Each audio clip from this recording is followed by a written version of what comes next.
Back in 2019, I was working for the sheriff's department, and we got calls from Oakview Center all the time. Oakview was a private locked facility for adult psychiatric patients with criminal histories, people waiting for court-ordered evaluations. The place always bothered me. Not for any big reason. Just the sterile hallways and dead silence. Around 3 that afternoon, the call came in about an assault.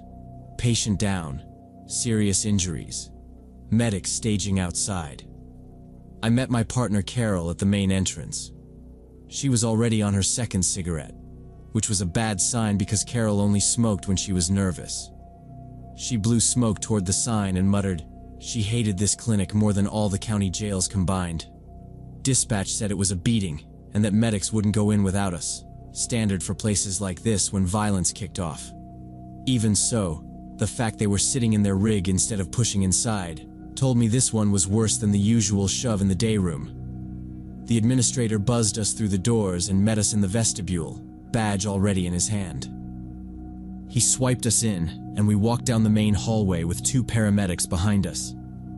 A couple of nurses in scrubs stood together whispering, watching us instead of doing anything, and the unit felt like it was waiting for bad news. They steered us into a conference room by the nurses' station, where the head psychologist, Dr. Gregory Turner, was waiting. I'd seen him on other calls, always calm and long-winded. Today he looked washed out, hands shaking around a clipboard. He skipped the small talk and explained that about an hour earlier, staff had found 32-year-old patient Daniel "Danny" Wharton in his room with multiple serious injuries.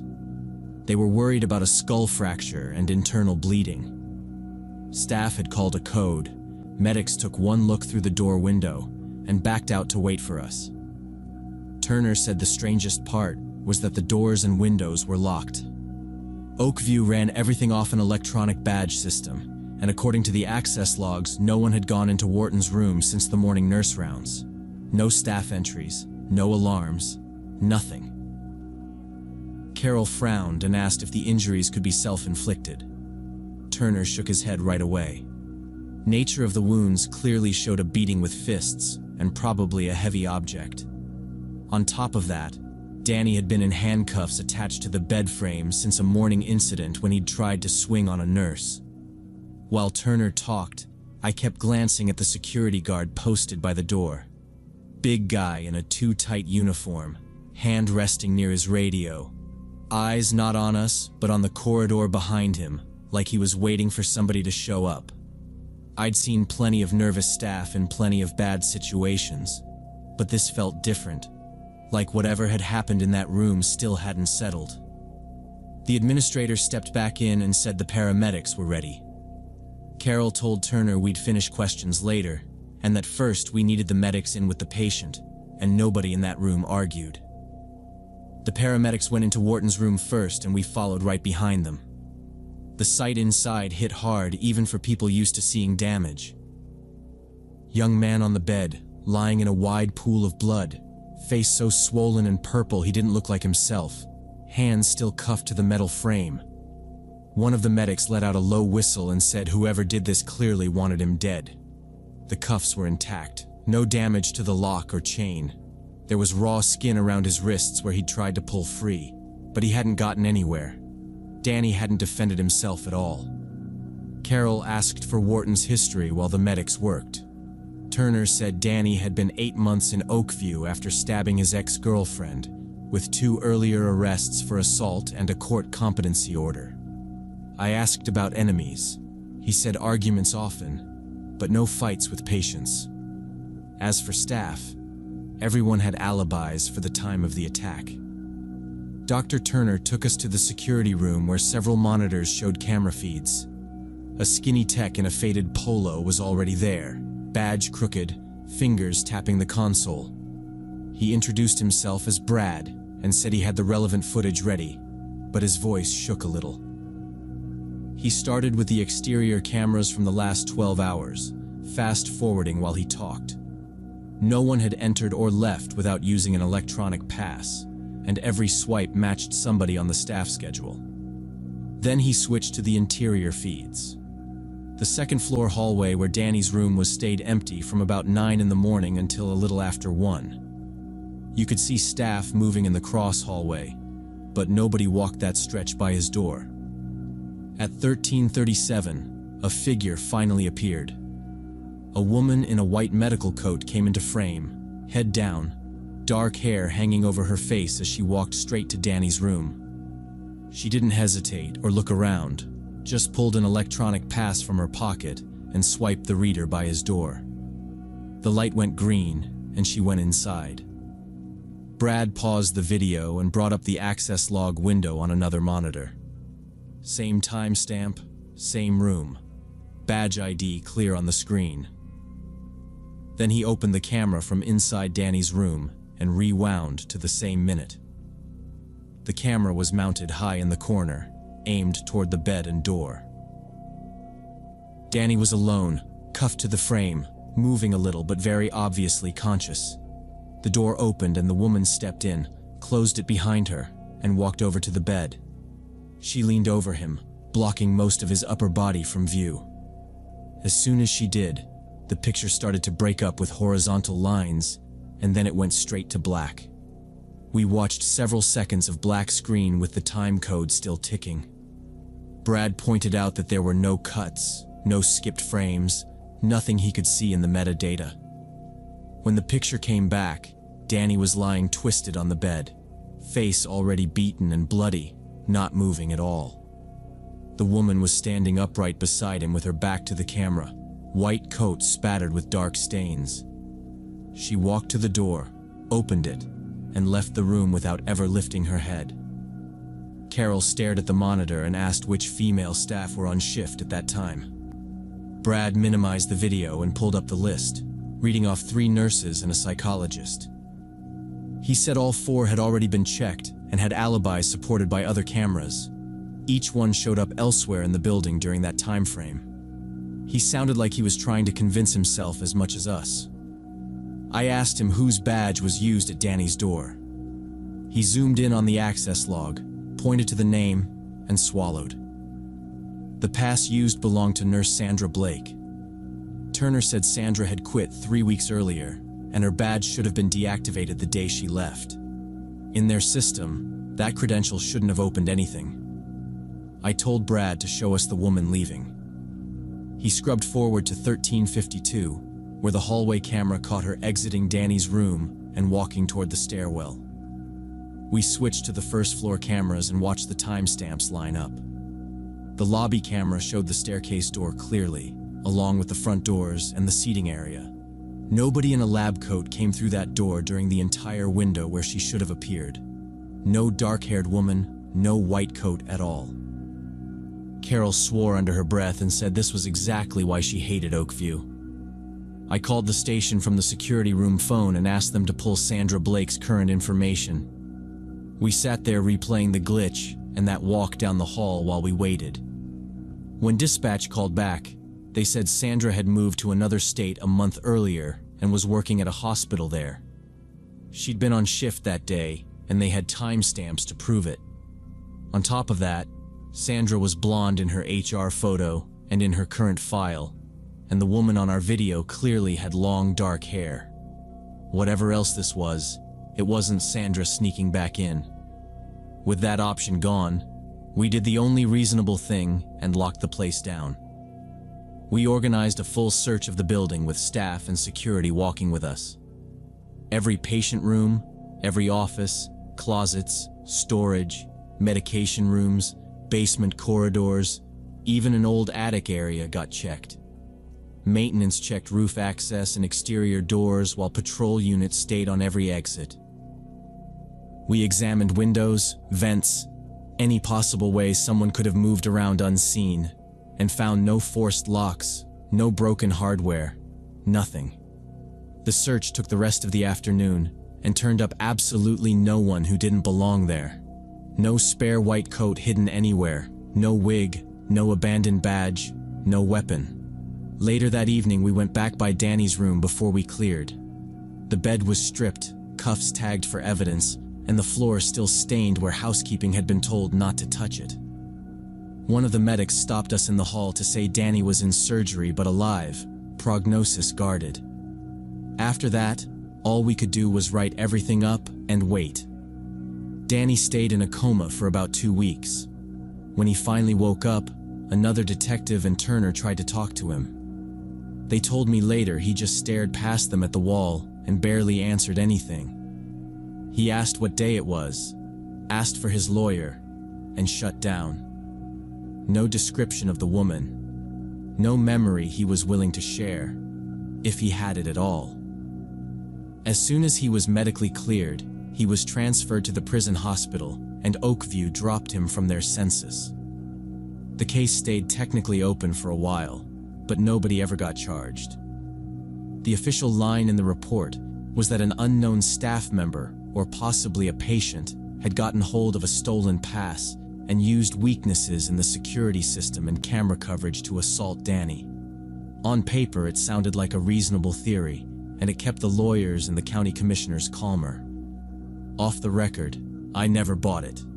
I'd walked those halls more times than I can count, and I know exactly what the cameras see. So to this day, I still can't explain how that woman got into that locked room with a dead badge and then walked out of the building without ever showing her face on any other screen.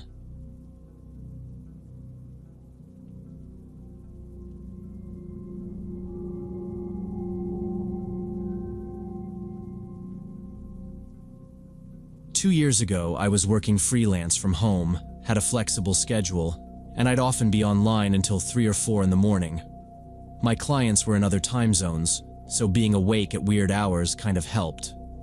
One of my routines back then was lurking on anonymous forums where people talked about programming, games, hardware, whatever. I'd finish a task, open a thread, read some drama, answer a couple of technical questions, then go back to work. In one game dev thread, a user called Silent Key showed up. He asked smart questions about level streaming, corrected some nonsense answers, and clearly knew engines better than most of us. I replied to one of his posts, he replied back, and we ended up going back and forth for a while. The next night we picked up the discussion again. After a couple of days of that, he suggested moving to Discord because the forum message system was clunky. I didn't see a problem, so I dropped my handle and he added me. On Discord, he said he worked as a tester at a mid-sized studio, wanted to move into level design, and hung out on forums to learn and find like-minded people. Sounded normal.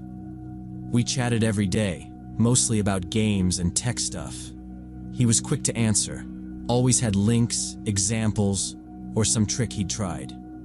After about a week, he wrote that it would be easier to discuss one bug report over voice and asked if I was okay with a call. I usually avoid calls with strangers, but by then he felt like a regular coworker, so I said yes. His voice was low, calm, very clear, no background noise, no weird vibes. We ended up talking for almost 2 hours that first time. Engines, Steam, how broken some 8AA releases were. After that, we started calling regularly. Sometimes we'd both be working and just keep Discord open like background noise. Sometimes we'd play the same game and talk tactics. He was good at listening, which I'm not really used to. I'd throw out some half-formed idea and he'd say, "No, that's cool, keep it, just scope it down here and here." And it felt nice to have someone take my hobby projects seriously. Around the 1-month mark, he said he had a proposal. We could make a small indie game together and try to release it on Steam. Nothing huge, just a focused project, his words. I walked circles around my room with the headset on while we discussed it, because honestly, it sounded like something I'd been wanting to try but never had the courage to start. I tried to act chill, said we could at least plan it out and see if it was realistic. He sounded genuinely excited. We set up a shared document and started outlining the game. Mechanics, levels, tools, deadlines. After a couple of days, he suggested we move all project communication to a separate Discord server, just for the two of us and the game. Easier to keep track of everything, he said. That was reasonable, so he created the server, gave me admin, and made channels for design, tasks, builds. It started to feel like a tiny remote team, which was kind of cool. Then he slowly started shifting the conversation to my real life. At first it was small talk, where I lived, what the city was like, if I had roommates, what my parents did. I answered vaguely. Region, not district. They're office people, not job titles. It didn't feel dangerous, just the usual getting to know you stuff. He also talked about himself, but always in blurred terms. Central Europe, mid-sized city. My folks are normal. I noticed he never gave concrete names or places, but I wasn't sharing much either, so it seemed fair. About 2 months in, he suddenly asked if I'd like to meet in person. He wrote that he'd be in my city soon on a business trip for his studio, that we could grab beers and talk about the game in detail. That immediately felt wrong. I'm not against meeting online people in general, but only after a long time and with clear boundaries, and here I didn't even know his real name for sure. I told him I wasn't comfortable, that I preferred to keep things online. He kept pushing, said it was a unique chance, that real cooperation required real trust, that he'd travel a lot less later. I repeated no, trying to keep it friendly so the project wouldn't explode. After that, his tone changed. The technical talk faded and the questions got personal. He asked for my phone number, in case Discord goes down, then said he needed my exact address for tax forms when we go on Steam. Then wanted links to my old projects and where I'd worked before. It wasn't one big creepy jump, more like a steady increase. Every day there'd be another small nudge for more data. I started answering shorter, delaying replies, redirecting anything detailed with jokes. It was the first time in our talks that I felt like I needed to protect myself, not just my time. One evening he sent me a message with no text, just an image. It was a screenshot of my LinkedIn profile. Real name, headshot, work history. I had never given him that link, and the username there was nothing like my Discord nickname. Under the screenshot he wrote, "Found your profile. You look pretty good in the photo. Worked at that company, right?" My whole body went cold in that stupid cliché way people describe online. I didn't answer. I removed him from friends, blocked him, and deleted the shared server with all our project stuff. For a few hours I felt guilty, like maybe I'd overreacted. But then the next day I got an email on an old address I hadn't used in years. It was the one from my first game jams, long forgotten. He wrote this long apology, said he hadn't meant to scare me, that he'd only searched my info because there were many fakes and scammers, and he wanted to be sure I was real. He called me friend 3 times, talked about how much the project meant to him. I didn't reply. I just blocked that address and closed the tab. A day or 2 later, he popped up somewhere I really didn't expect. My Reddit DMs. Different username, different interests. Nothing linking that account to my real name or my freelance work. But somehow he'd still connected it. "Sorry it turned out this way," he wrote. "Just wanted to be closer. We're friends, right?" I stared at that message for a long time. Then I deleted that Reddit account completely and made a new one from scratch. After that, it was quiet for a week, and I convinced myself he'd finally backed off. But then, I got a notification about a new follower on my Twitter, which I kept semi-anonymously under a pseudonym. I barely used it, mostly to lurk on game dev posts, so any notification there stood out. The follower was a zero profile, no avatar, no bio, following only me. I thought it was a bot until I opened the timeline. The first tweet, posted minutes earlier, said, "I know it's you. Why are you hiding?" No tags, no context. Just that. I blocked the account, went into settings, made the profile private, and stripped my name and bio of anything personal. For the rest of the night, I kept checking if a new account would appear. Nothing did, but it didn't feel like it was over. The last message didn't come online. It came through a courier. One afternoon, the doorbell rang and a guy handed me a plain envelope with my name, no return address. Inside was a stack of printed pages. It took me a few seconds to realize they were my old forum posts from 6 years ago, from a support board where I'd written about a breakup and money problems. Same username, same text, just printed. On top was a small typed note. I wanted to be your friend, but you pushed me away. Now I'll just be around until you understand. I put the pages back in the envelope and just sat there, because at that point I couldn't pretend it was harmless anymore. The next day I went to the police. I brought the envelope, the note, screenshots from Discord and Reddit, and the emails. The officer listened, read the note, and told me that since there were no direct threats of harm, there wasn't much they could do besides file a report. He said to save every new message and call if it escalated. Walking home, I felt stupid, like I had made a big deal out of nothing, but my hands were still shaking.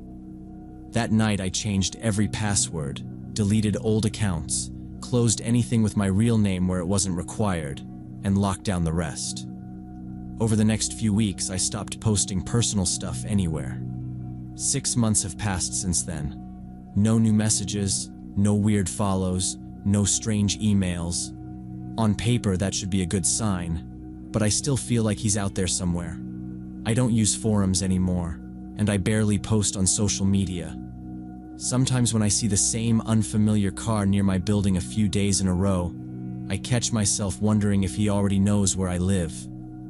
I told a few close friends about this situation, and they all said I should have gone to the police sooner. I understand why, but now I don't know what I could have told them at the start besides that some guy from the internet found my public profiles and wouldn't back off. That alone isn't illegal. The note in the envelope was creepy, but still vague enough that the cops said it didn't count as a direct threat. I've thought about moving to another city and starting over with a new address and number, but it feels extreme and expensive for something that might not fix anything. My therapist called it cyberstalking and told me I did the right thing by cutting all contact and not engaging. Said people like that feed on attention and going dark was smart. I check over my shoulder, ignore friend requests, worry about privacy settings, and hope he's moved on or gotten help.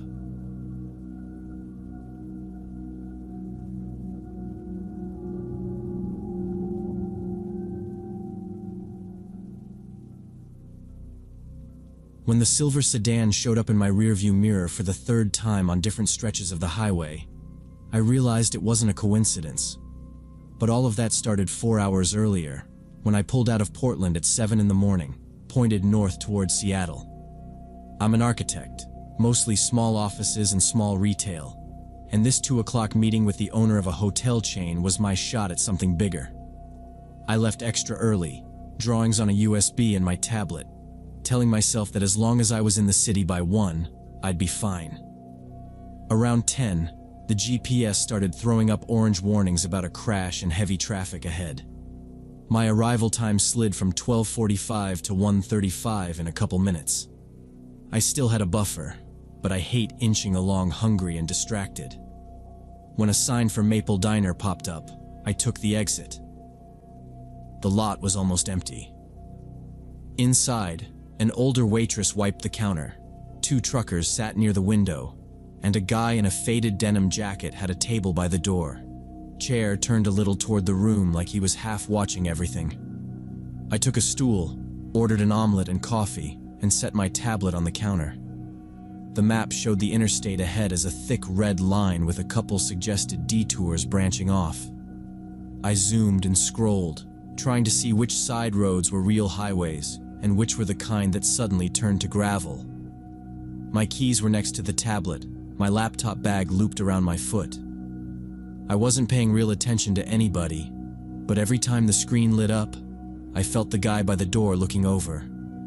The omelet came. While I ate, the ETA bounced around as the traffic data updated. The app wanted me to leave the interstate, cut across smaller roads, then rejoin near Seattle. On paper, it might save time, but I didn't know the area, and this meeting mattered too much to gamble on some mystery route. I was leaning toward just staying on the main highway when I heard a chair scrape. The denim guy slid his chair a little closer along the floor, close enough that I could hear the legs drag. "Portland plates, right?"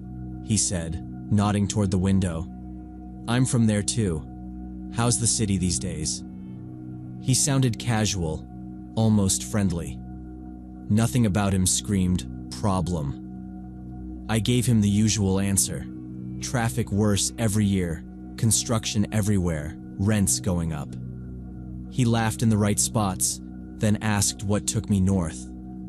When I said I was heading to Seattle for a work meeting, hotel project, his whole posture changed. He leaned on the counter, asked if it was a chain, if I did a lot of hotels, that kind of thing. While he talked, his eyes kept going tablet, keys, my face, then back to the tablet. At one point, he pointed straight at the map. "You don't want to stay on the interstate," he said.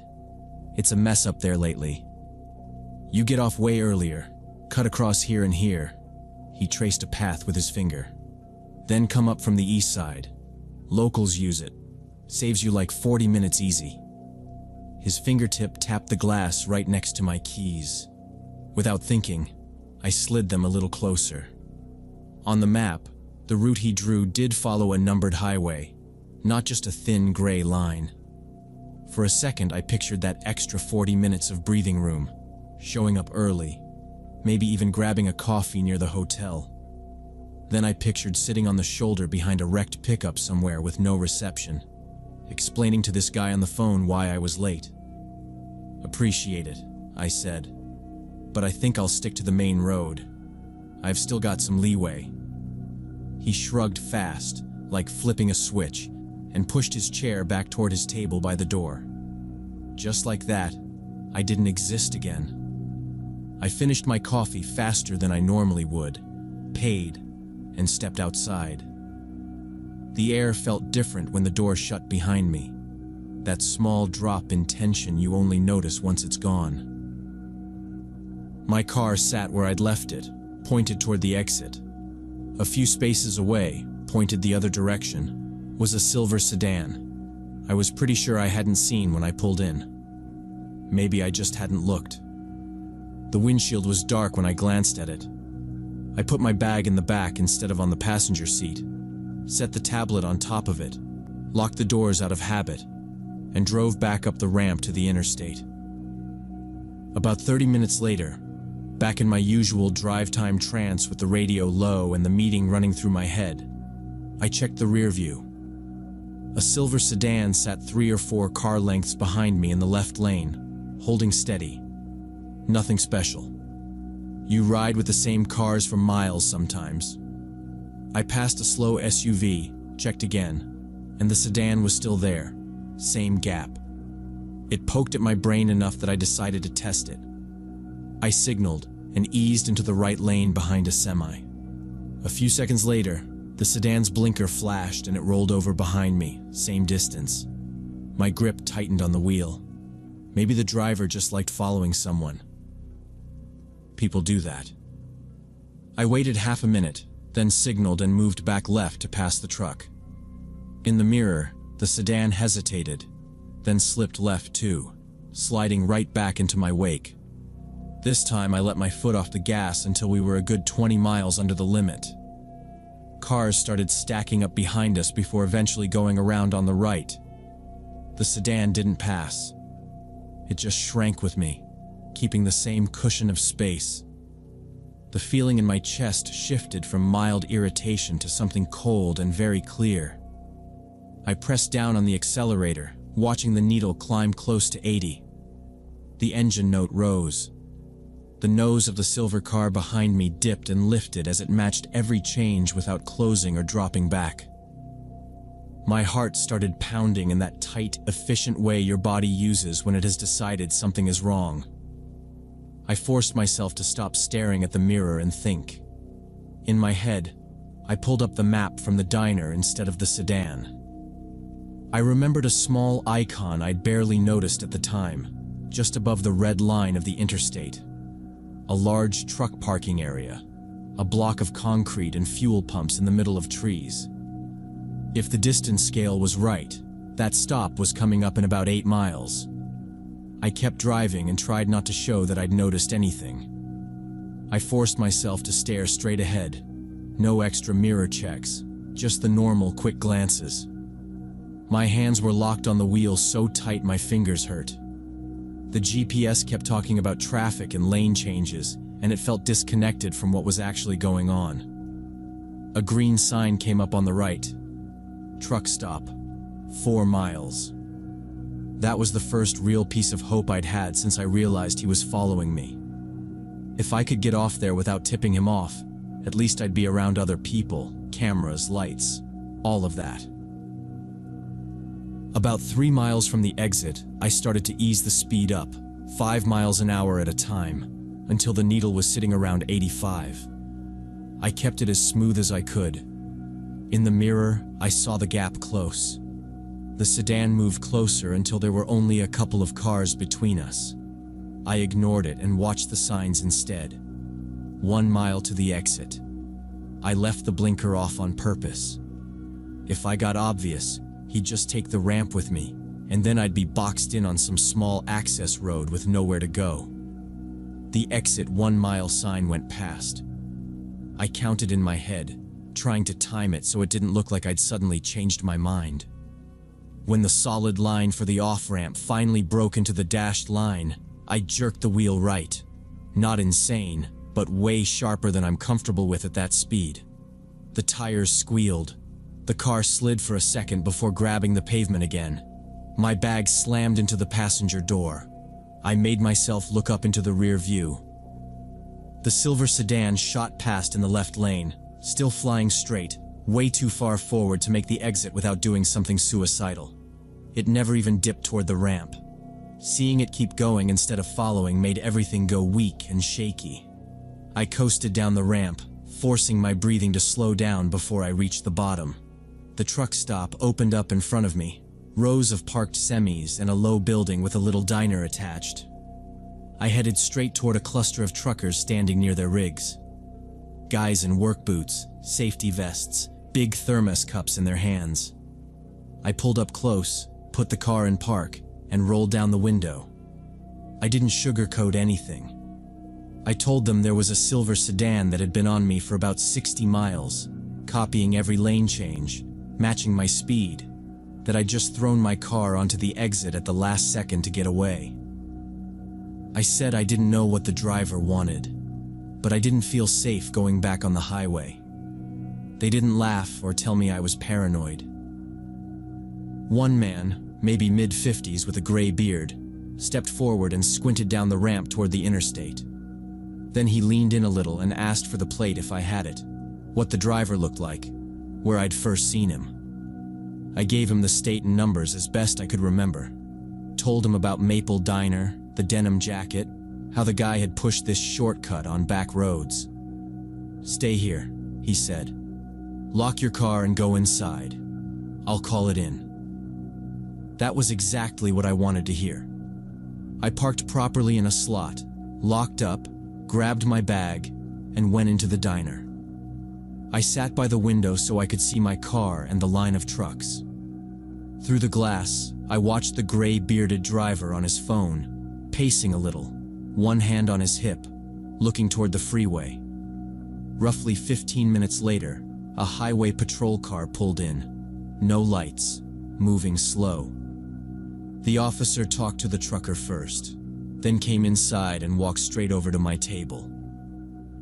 He asked for my license, sat down across from me, and told me to start from the beginning. I went through it step by step, leaving Portland early for a hotel project meeting, stopping at Maple Diner, the man in the denim jacket who kept watching my tablet, his suggestion about the side road route, then the silver sedan showing up behind me and staying there no matter what I did. When I gave the plate number, the officer wrote it down, repeated it back, and had me check it. When I described the suggested route in more detail, he frowned. "We've had 3 robbery reports on that back road in the last couple months," he said. "Same general area. In one of them, they beat the driver and left him in the woods. Your story fits the pattern a little too well." My stomach dropped hearing that. The shortcut on my screen stopped being an option and turned into something I'd almost walked into. The officer said they'd run the plate and pass the info to detectives. Then he asked if I still needed to make it to Seattle that day. I told him yes, but I wasn't getting back on the interstate alone with that sedan somewhere out there. He nodded like that was the only reasonable answer. He said he was heading north anyway and offered to escort me most of the way. We left the truck stop together, his cruiser in front, my car behind, and merged back onto the highway. For the rest of the drive, every car behind me looked suspicious, but the silver sedan never showed up again. And I still think about how easily I could have turned off with that stranger and never made it to that meeting at all.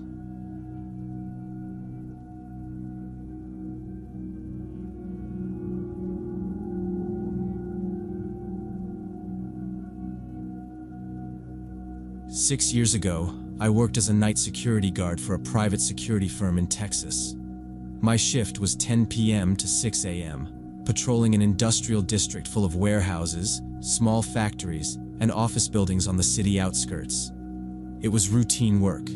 I drove a marked Jeep, checked doors and fences, wrote reports, and listened to the radio to stay awake. Company policy was clear. We had uniforms and radios, but no weapons. We were just extra eyes, and anything serious went straight to the police. That July night was humid and slow, and around 1 in the morning, dispatch called me with a new task on the far edge of my route. They wanted a drive-by check on an empty office building scheduled for demolition, a place I knew for boarded windows and occasional trespassers. All I had to do was swing past, walk the perimeter with my flashlight, make sure it was quiet, and log it as checked. I drove out half on autopilot, sipping lukewarm coffee, expecting 5 minutes of nothing, and then the long, boring stretch back toward town. I reached the site around 2 a.m. The building sat alone in a dead parking lot with a few broken lights and no traffic anywhere. I killed the engine, cracked the window, listened for a moment, heard nothing but insects and my cooling motor, and then grabbed my flashlight. I walked slowly around the building, checking chain-wrapped doors and boarded windows, sweeping the beam over concrete and weeds, seeing no fresh damage or open points. Everything looked exactly like the last week, so I turned back toward the Jeep, already forming the usual all-clear line in my head. Then I noticed a soft orange glow off to the right, past the crumbling edge of the lot, flickering behind a thin line of trees. It was low, steady, and the Jeep was off, so it wasn't my lights. It looked exactly like a small campfire burning out there. My first thought was homeless folks, or maybe kids drinking, and either way, an open flame that close to an abandoned building was a problem. I decided to check it on foot instead of driving closer, since the engine and headlights usually scared people off before I could even talk. I turned my radio volume down, stepped off the cracked asphalt into the field, and walked toward the trees, watching the glow brighten with each step. When I got close enough, I stopped behind one of the last trunks and leaned out a little, just enough to see whoever was around the fire. It wasn't 2 guys in blankets.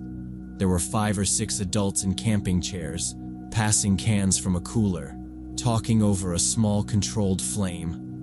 They had a folding table with paper plates, a tiny speaker playing rock music very low, and they looked like co-workers on a weird midnight picnic. I didn't see any vehicles anywhere near them, no cars or trucks in the field, just my Jeep back by the dark office building. That detail bothered me, because it meant they had either hidden their vehicles or walked in carrying everything, which suggested they didn't want attention. Training said I should walk out, keep a safe distance, introduce myself as security, explain it was private property, and ask them to put out the fire and leave. Standing there in the dark, looking at 6 relaxed strangers and thinking about the fact that I had no weapon and no backup close, I hesitated. They looked harmless, but I'd already seen simple conversations turn ugly on this job, and I didn't feel like testing 6 people at once. So I told myself I'd just walk away, pretend I hadn't seen them, and write the site up as quiet and secure. I began backing up slowly along the same path I'd used coming in, keeping my eyes on the fire and trying not to make a sound. My heel came down on a dry branch hidden in the grass, and it snapped with a loud crack that cut through the quiet. Everyone by the fire went suddenly silent, turned slowly in my direction. One of them turned on a bright camping lantern and pointed it my way. The sudden white light hit me hard, and I realized there was no shadow left to hide in. I was standing there in full uniform, patches on my sleeves, helmet, big service flashlight in my hand. Our uniforms were dark blue, almost black, with reflective stripes that bounced the light back at them. For a couple seconds, nobody said anything. They just stared at me, and I stared back. Right then it hit me how bad this looked from their side. I hadn't called out, hadn't said I was security, hadn't done the normal friendly greeting. I had walked in on them without a word and just stood there watching from the trees. In that lantern glare, I probably looked like some cop who had been spying on them, or maybe something worse. One of the guys closest to the light half stood up, hand on the arm of his chair, and yelled, voice shaky, "Who's there? Hey man, what are you doing?" Somebody else said something like, "Dude, say something," but I couldn't tell if he meant me or his friend. In my head, I knew exactly what I was supposed to say. Something like, "Security, just checking the property. You can't have a fire here. I'm going to need you to head out soon." Simple script I had used plenty of times before, but my mouth didn't cooperate. I felt this tight, stupid panic, not even about danger, more about how awkward and wrong the whole thing already was. Instead of talking, I broke eye contact, turned around, and started walking back toward the Jeep as fast as I could without actually running. The grass brushed against my boots, and I focused on not stepping on another branch. Behind me, the campsite exploded in noise. I heard chairs scraping, a cooler lid slam, and overlapping voices all at once. Someone said, "What was that?" Another voice, sharper, "You see his uniform?" A third, higher one said, "He just stood there, man. He was just standing there." I still didn't look back. I kept my eyes on the dark outline of the office building and the faint blocky shape of my Jeep at the edge of the lot. When I reached the asphalt, I finally let myself move faster. I cut straight across the empty parking lot, climbed into the driver's seat, and pulled the door shut harder than I meant to. My hands were shaking a little when I shoved the key into the ignition. The engine turned over loud in the quiet space, and for a second I just sat there, listening to it. I was suddenly sure they could hear exactly where I was. I shifted into drive and started rolling away, keeping my headlights off so I wouldn't light up the field or their camp again. All night, driving between sites, I kept thinking about those people by the fire and how it must have felt when I walked away without a word. The more I replayed it, the more I really realized how strange and threatening my behavior had been. I was supposed to be the calm one, introduce myself, explain it was private property, maybe warn them about the fire and move on. Instead, I turned them into a story. Some silent guy in uniform watching from the dark and disappearing. The next day, after I finally slept, I checked the map and saw that spot sat on the line between the industrial zone and public land out there. I didn't write any of it in my report, didn't tell my supervisor, didn't mention the fire or the people or the way I'd basically abandoned the contact. On paper that night was just another all clear, but in my head, it never really ended. I still picture them packing up in a hurry, stamping out the fire, throwing their stuff together, looking over their shoulders, and wondering if I was coming back with cops, or if I hadn't been official at all. If I was in their place, I know I'd be replaying that moment for years. Even now, 6 years later, I think about that more than any real incident from that job. I don't remember every alarm or trespasser, but I remember that lantern, that field, and those voices asking who I was. And I regret not just walking up, saying hello, explaining the rules, maybe even joking about how creepy I'd made it, instead of leaving them with a story that probably still bothers them the way it still bothers me.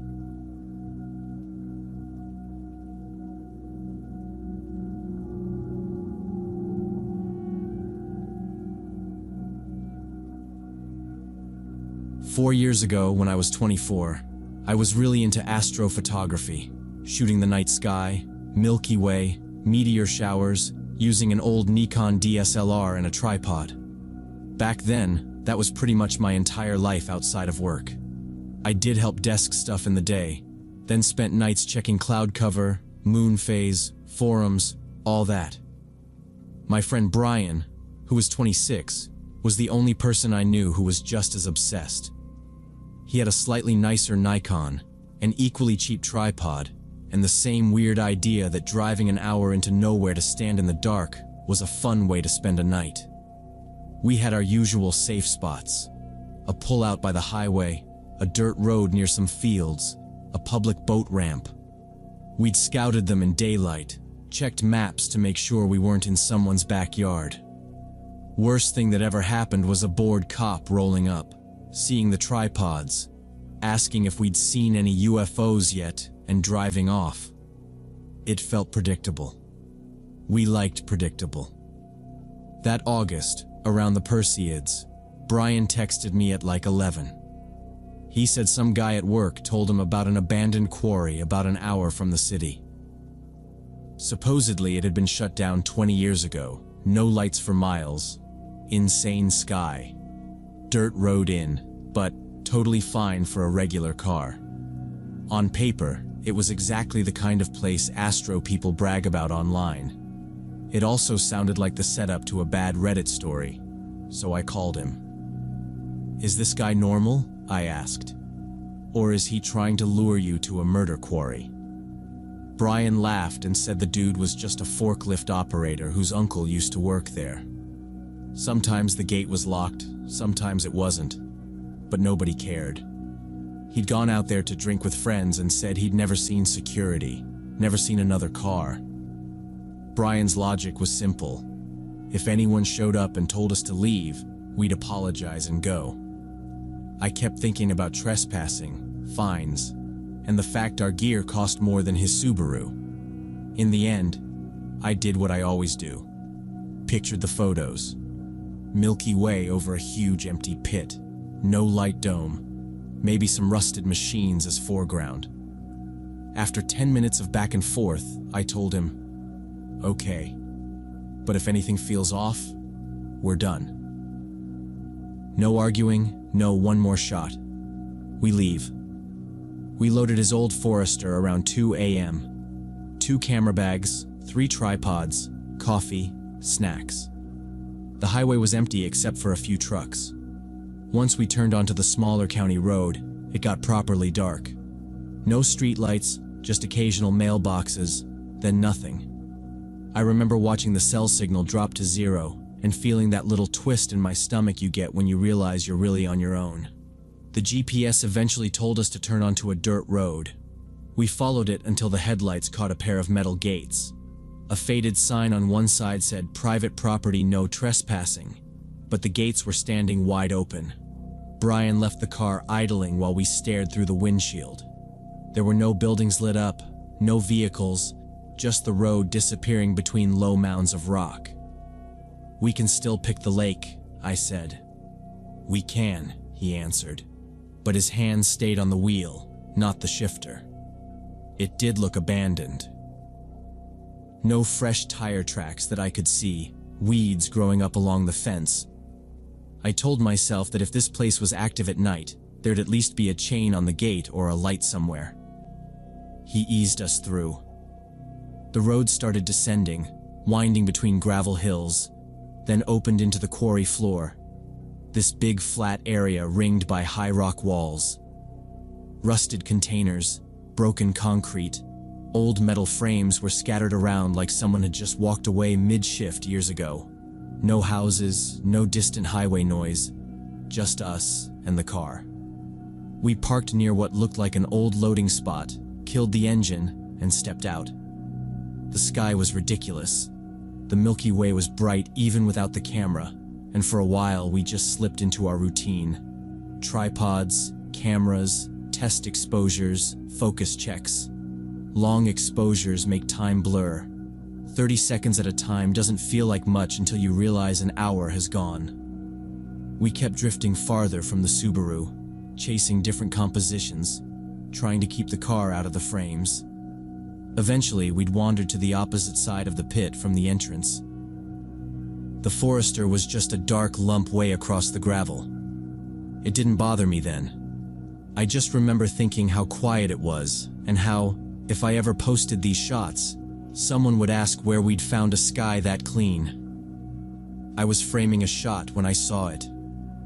Up on the rim, along the edge of the rock wall, a small yellow light was moving slowly.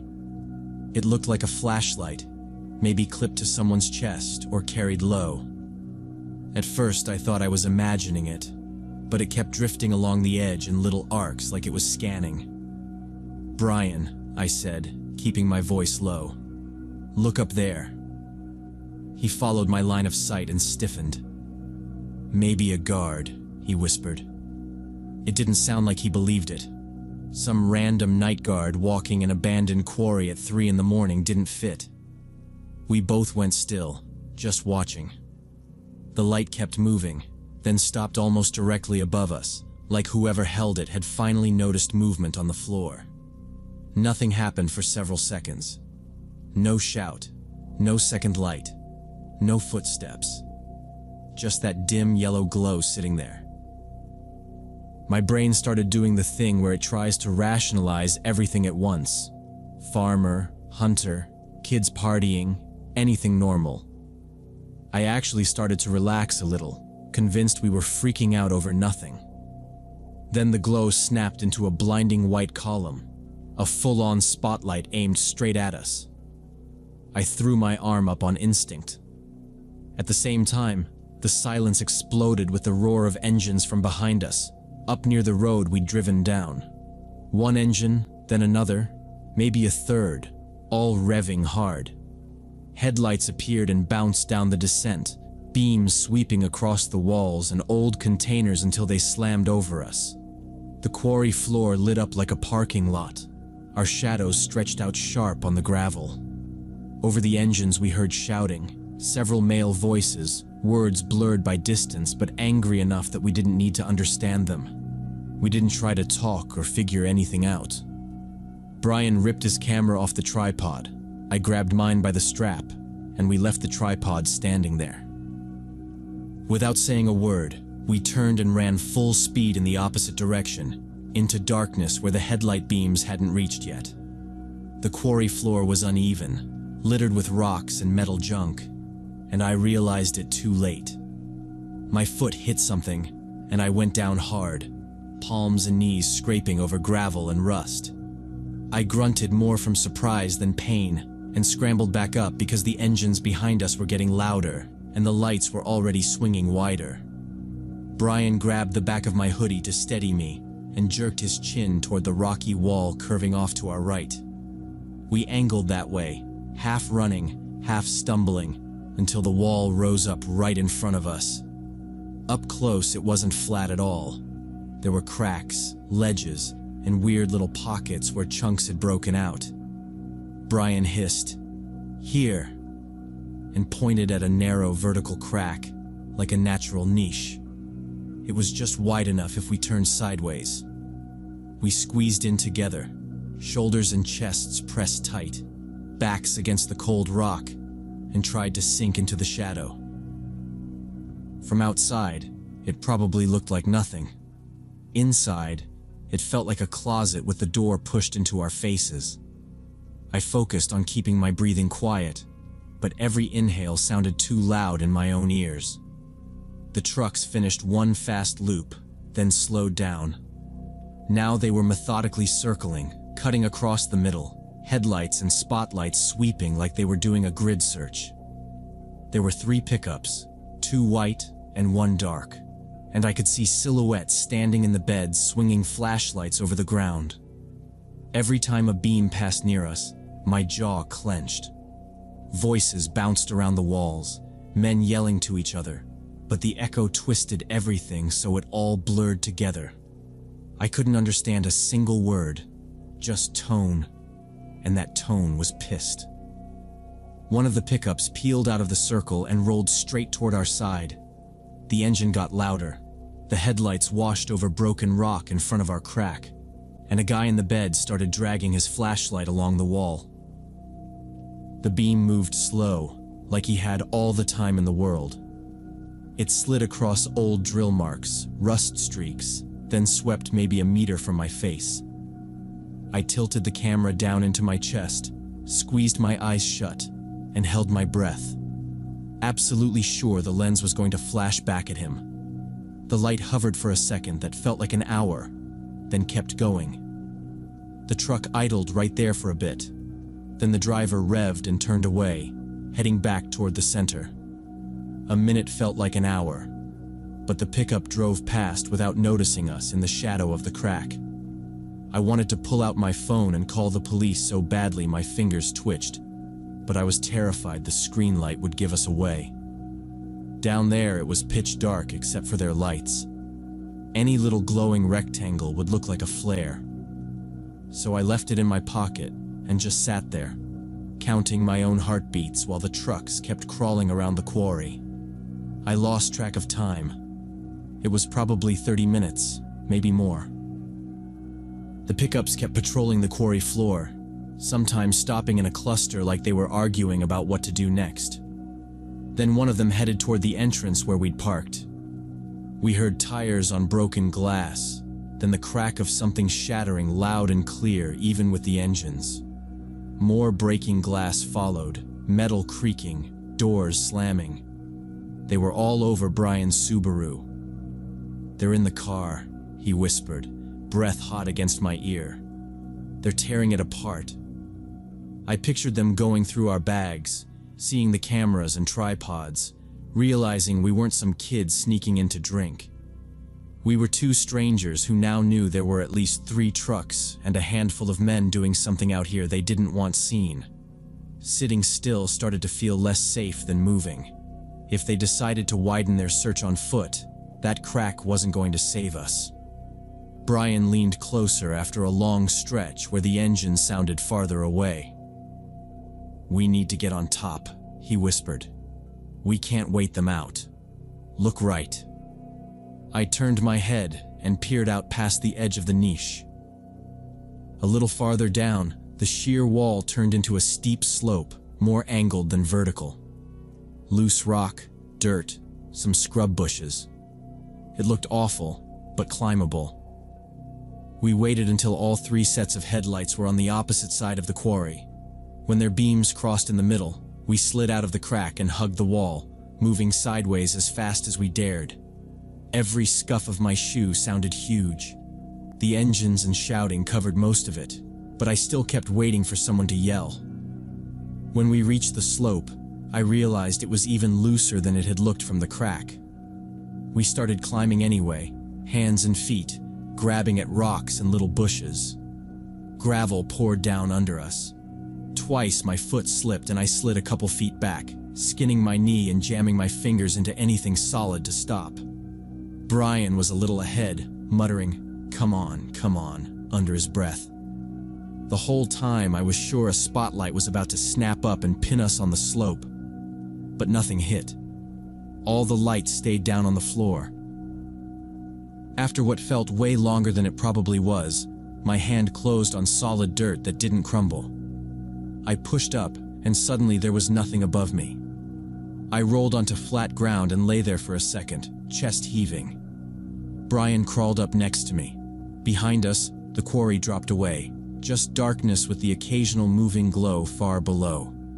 In front of us was flat open field, sparse trees scattered around, and out in the distance, the faint, steady line of the highway lights. We didn't talk. We just got up and started walking toward the highway, cutting a wide curve away from the quarry rim. When we were far enough that I couldn't hear engines anymore, I finally took my phone out, turned my body to block it, and called 911. I told the dispatcher we'd been in an abandoned quarry taking photos, that 3 trucks had come in fast, chased us on foot, and were now smashing up our car. I said I didn't know what they were doing there, only that they really didn't want witnesses. She told us to keep moving toward the highway, meet the responding unit on the shoulder, and not go back under any circumstances.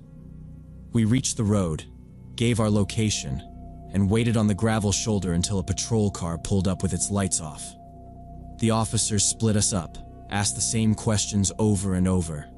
How many trucks? How many men? Any weapons? Any plates? Did we know it was private property? We told them everything, including how the gate had been standing open, how we'd honestly just thought it was a dead site. One officer finally sighed, said they'd go check the entrance, and that we'd probably never hear anything more about it. They gave us a ride to a gas station, dropped us there, and that was basically it. Our car was totaled, insurance was a nightmare, and nobody ever called to say what those guys had been doing out there. 4 years later, I still replay that night and think about how close we came to walking toward those headlights, and how fast a dumb hobby trip turned into the kind of situation people don't always get to walk away from.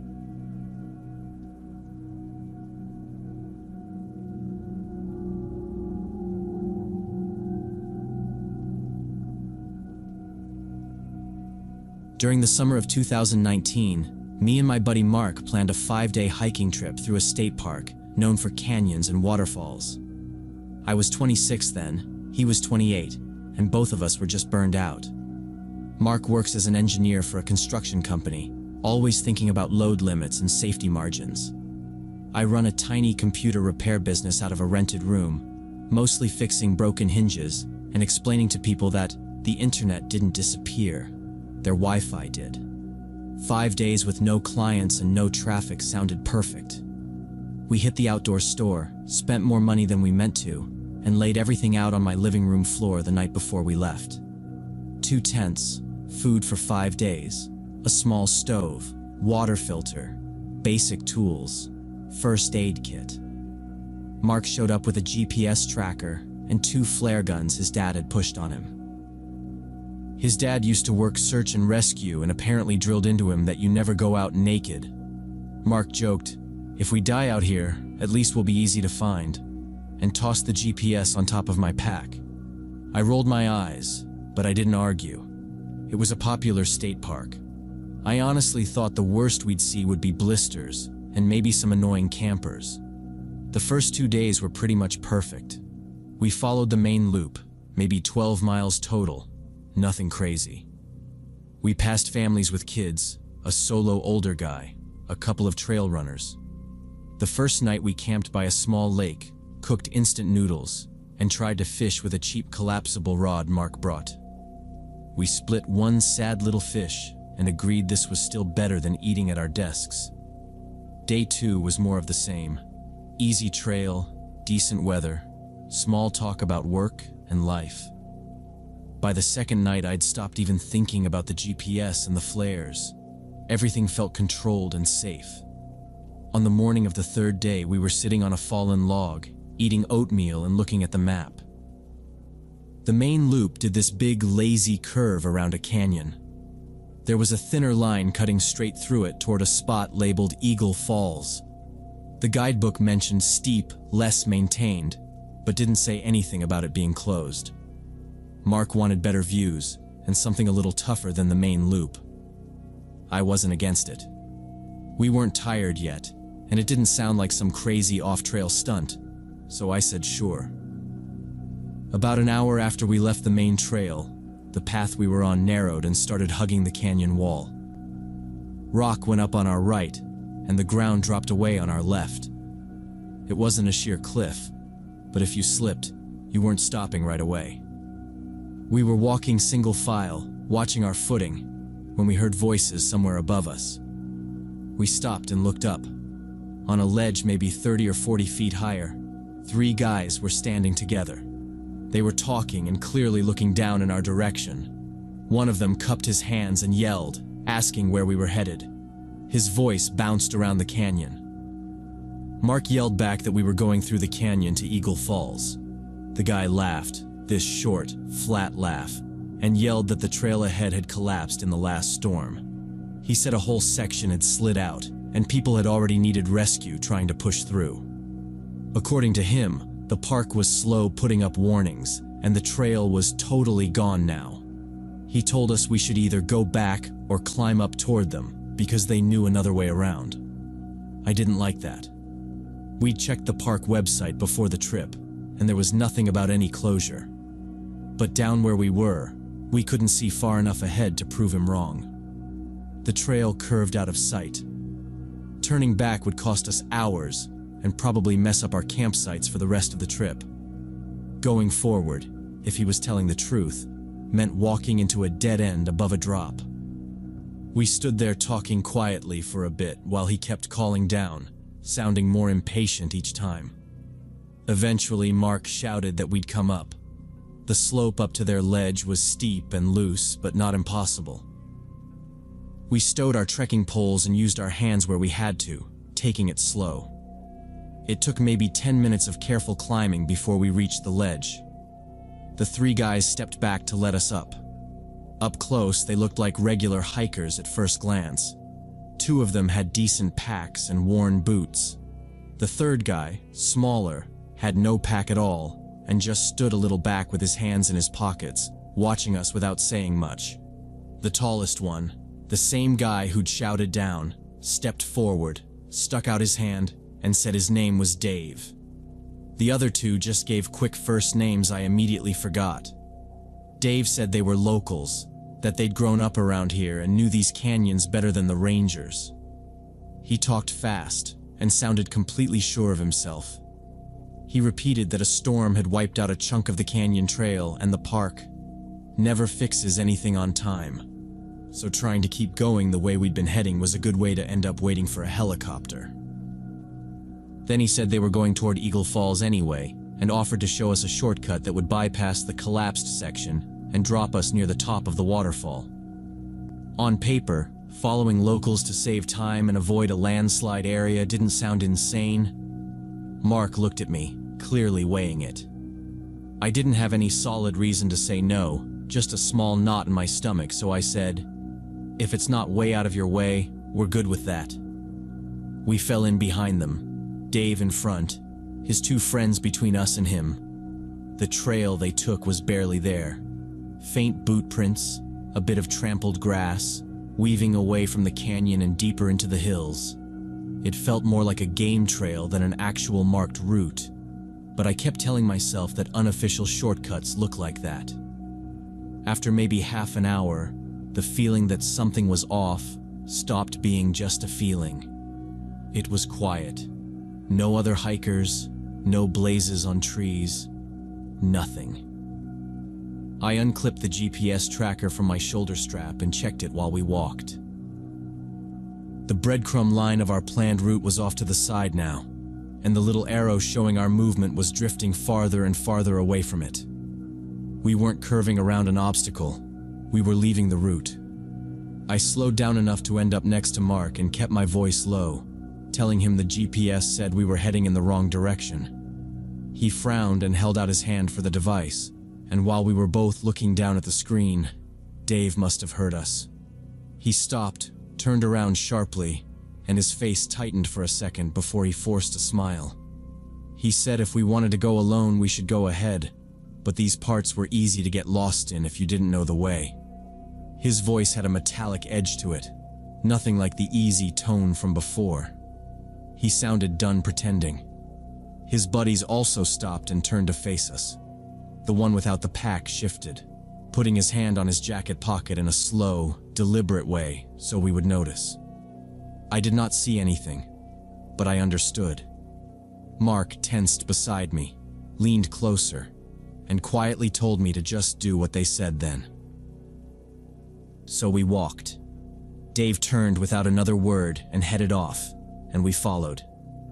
The other two stayed behind us now, close enough that I heard their footsteps whenever I slowed. We were not choosing the route anymore. The woods grew thicker, with no trail markers, no other voices, nothing but our breathing and their boots. After what felt like 20 minutes, the trees opened around an old cabin sitting in a small clearing there. It looked abandoned but not ruined, like someone used it and never bothered fixing anything. There were no signs or park markings anywhere. If we yelled, nobody would hear. Dave turned to us and said we could leave our backpacks at the cabin so we would be lighter and faster. I said I would rather keep mine. One of his buddies pulled a folding knife and began opening and closing it where we could see. Mark looked at the knife, then at me, and his face settled into this hard, focused look I had seen only a few times. He told me calmly to take my pack off. He set his down by the wall and I followed. Dave nodded like everything was normal and said they would check something inside first, told us to wait there. As soon as the door shut, Mark grabbed my wrist and whispered, "Run." We took off in the opposite direction from the cabin, crashing through brush with no idea where we were going. We had no backpacks, no map, nothing except the GPS tracker in Mark's pocket. I could hear my heart pounding and branches snapping behind us. We ran until my legs felt weak, then kept going anyway. After a while, angry shouts started up behind us, voices carrying through the trees.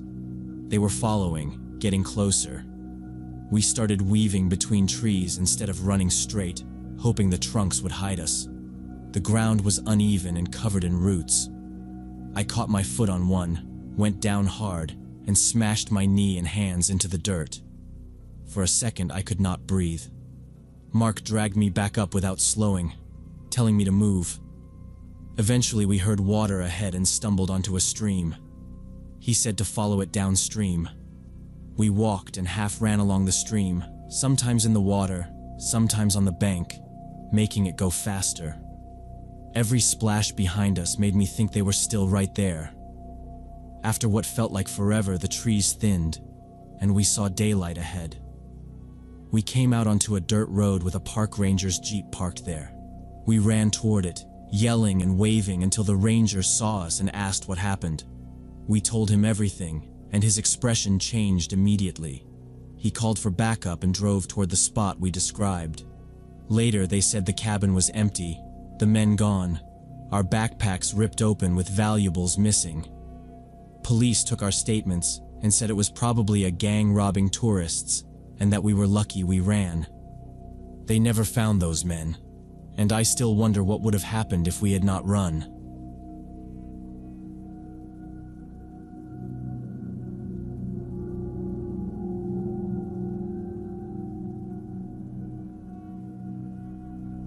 Growing up, I thought accepting rides from strangers was something only kids had to worry about. When I was 24 and had just moved to Salt Lake City for my first real IT job, I learned that lesson the hard way. I'm telling this story to my friend Mark now because he just bought a new car, and I want him to get why I'm so paranoid about transportation. I've never told anyone the full version before. 4 years ago, I was new in the city, didn't know anyone, and was still in that phase where you think staying later than everyone else makes you look serious. I wanted to be the reliable IT guy, so I stayed one night until almost 11 trying to fix a deployment bug. When I finally closed my laptop, the whole floor was dark and quiet. I rode the elevator down, walked into the parking lot, and pulled up the transit app out of habit. That was when I saw I'd missed the last bus to my neighborhood by about 20 minutes. No other route even came close. Walking would have meant more than an hour through streets I didn't know, in the dark, with an early stand-up meeting waiting in the morning. I opened the taxi app. $45 for a 10-mile ride. Back then, that was a lot for me. Rent and deposits had already eaten most of my savings. I stood there in the quiet lot, refreshing like the price might magically drop. arguing with myself about whether to pay or figure out some cheaper way home. While I was staring at my phone, a man in his 50s walked over from near the building entrance. Dark jacket, jeans, some kind of badge on a lanyard. That little badge did a lot of work on my brain. He stopped a couple steps away and asked if I was waiting on a ride. I said I'd missed the bus and was about to order a taxi, and he nodded like that was exactly what he'd expected to hear. He told me he worked for a private ride-sharing service some companies in the area used. Not as well known as Uber, but cheaper. Said he could take me home for $20 cash, since he was heading that way anyway, and hated driving back with an empty car. He dropped a company name I half recognized, and glanced up at the cameras on the building like that. Somehow proved it was legit. I hesitated, because even half asleep, I knew a cheap ride from a stranger should set off alarms. But I was tired, broke, and standing in a monitored, well-lit lot 30 feet from a security guard. 20 instead of 45 felt like a logical decision, not a risky one. So I said yes. He gave a small professional smile, turned, and led me to a white minivan parked a few rows over. He slid open the side door and told me to sit in the second row, said it would be more comfortable. Inside looked normal enough, just a clean bench seat. I got in, dropped my backpack by my feet, and buckled the belt. The door closed behind me, and I heard the central lock click. I assumed it was one of those automatic safety locks, and was already pulling out my phone to zone out for the ride. He got in, started the engine, asked for my address, and typed it into his phone. We pulled out of the lot and onto the main road. For a few minutes, everything felt normal. He drove in silence while I watched my little GPS dot slide along the highlighted route. Then I saw us blow past the first right turn the app wanted. The route recalculated, and then we ignored the next one too. After third missed turn, I leaned forward and told him GPS said we should have gone right back there. He didn't answer, so I said it louder and tapped plastic beside him, but he drove into industrial streets. Telling Mark I still remember reaching for door and feeling smooth, decorative panel where handle should be. Tried the window button, nothing happened. The wiring was obviously disconnected. My heart started pounding and it hit me how bad this was. I was locked in the back with no handles, no working window, with some guy who wouldn't even answer me. I started hitting the glass with my palm, then my fist, shouting at him to stop and let me out. The van just kept moving through the warehouse streets.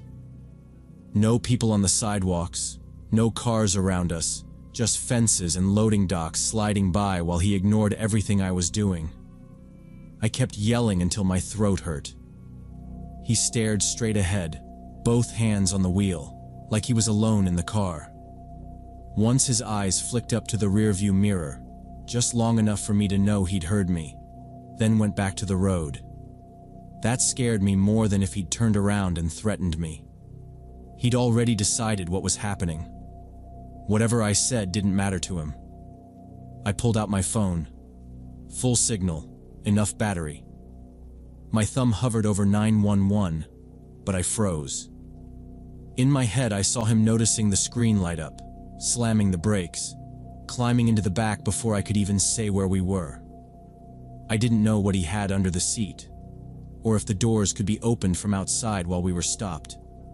If he was willing to lock me in like this, I had no idea what he'd do if he thought I was calling the cops.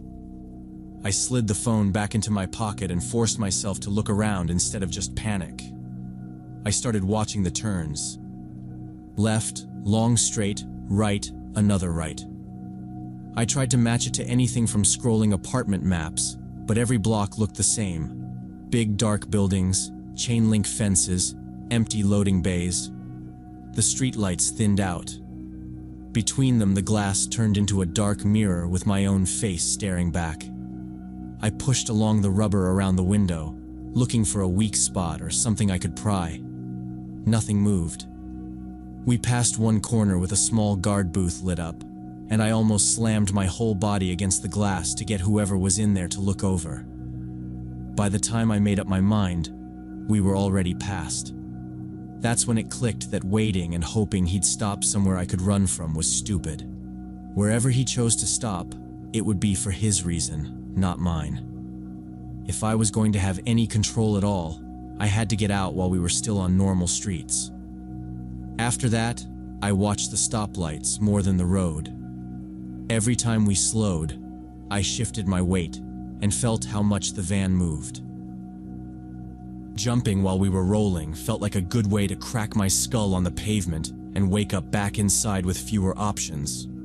So I made a rule in my head. First full red light where we actually stop, I go through the glass, no matter what. When we finally rolled up to a red and came to a complete stop, I didn't count down or think it through again. I shoved my back against the opposite wall, planted both feet on the window, and kicked as hard as I could. The glass shook but held. Pain shot up my legs. His eyes hit the mirror, but he still didn't speak. I reset and kicked again. A crack ran across the window. Third kick, the glass blew outward in one loud break and dropped into the street. I grabbed the top edge and pulled myself through. The remaining shards sliced my palm and tore my clothes, but I didn't stop. I tumbled out, hit the road on my shoulder, and scrambled up while the light was still red. I heard the engine roar behind me. By the time I turned my head, the van was already flying through the intersection, not even waiting for green. There was a 24-hour gas station a block away. I ran for it, pressing my bleeding hand against my shirt. Inside, the clerk froze when he saw me and asked if I needed an ambulance. I told him I needed the police. We used the store phone because my hands were shaking too much. I gave the dispatcher what I had: white minivan, older guy in a dark jacket, some badge on a lanyard, the general direction we'd driven, the office park I'd started from. The officers showed up, took one look at my hand and shoulder, and started taking photos. They had me go through the story twice, slowing me down when I skipped parts. When one of them asked for the plate number, I had to admit I'd never checked it. He didn't yell, but his jaw tightened. He said they'd pull camera footage from around the office and the industrial streets, see if they could match a van and driver, and told me not to accept unofficial rides again. They offered me a ride home in a patrol car. I said yes immediately and didn't look out the windows much on the way. Now I'm at Mark's kitchen table with a beer going warm in my hand, and I tell him to only use licensed rides, to always check the plate and the driver's face against the app, to get out the second something feels wrong, even if it makes him look rude or paranoid. I tell him saving $20 isn't worth being locked in a moving box with someone who won't even admit you're there. He looks at me, and I can see he understands I'm not telling him everything about what happened in that van before I broke the window.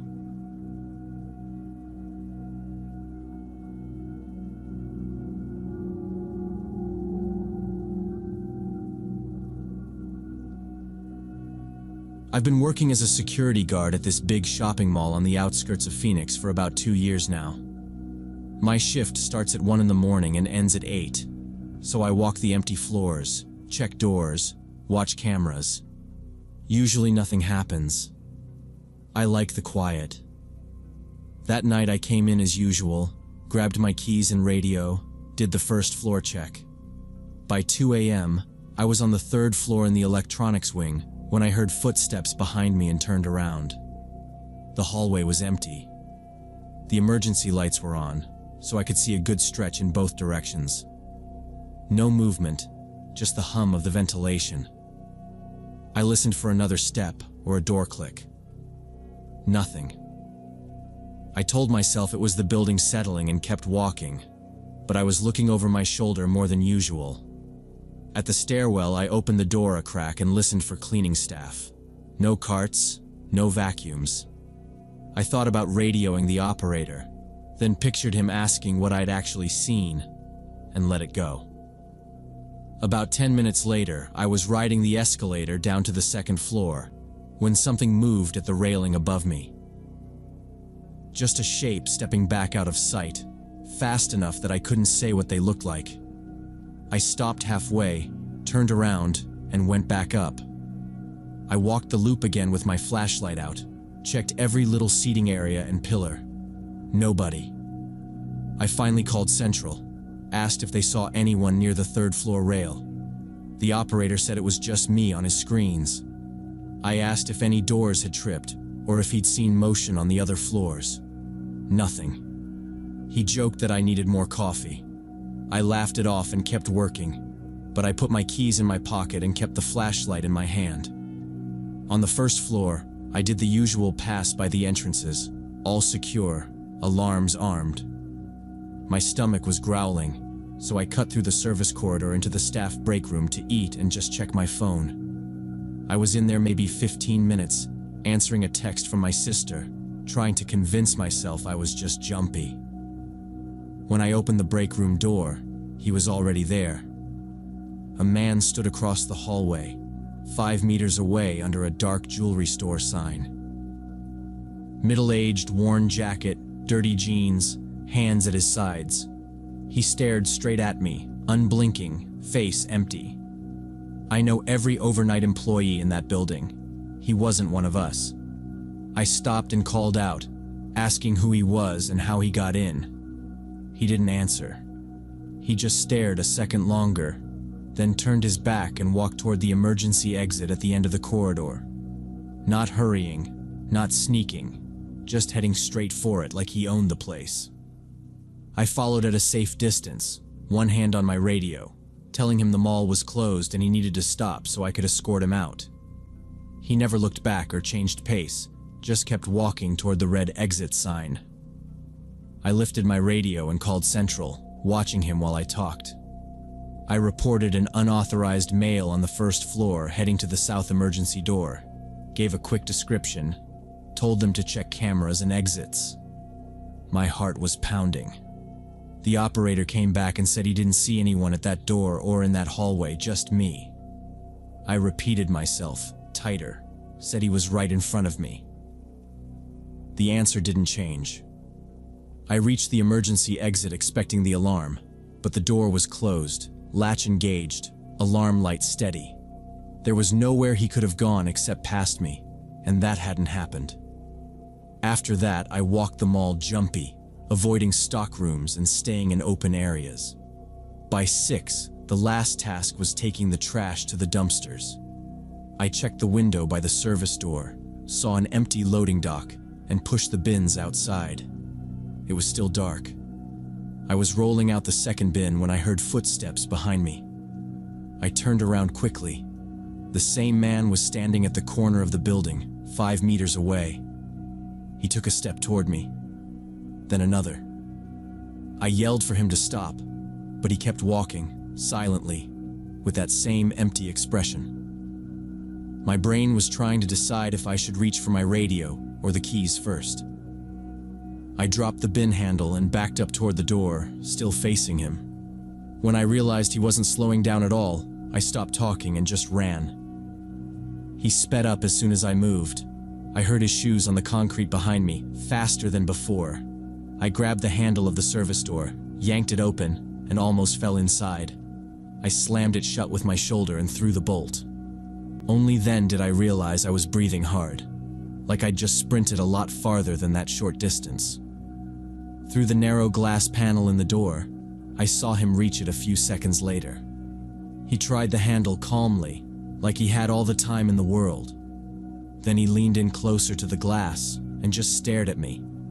Same blank face, but now I could see his eyes more clearly. No anger, no surprise, nothing. I told him the police were on their way and that he was trespassing. Said it in my professional voice, the one they teach you in training. He didn't react. He just watched me like I was a TV screen.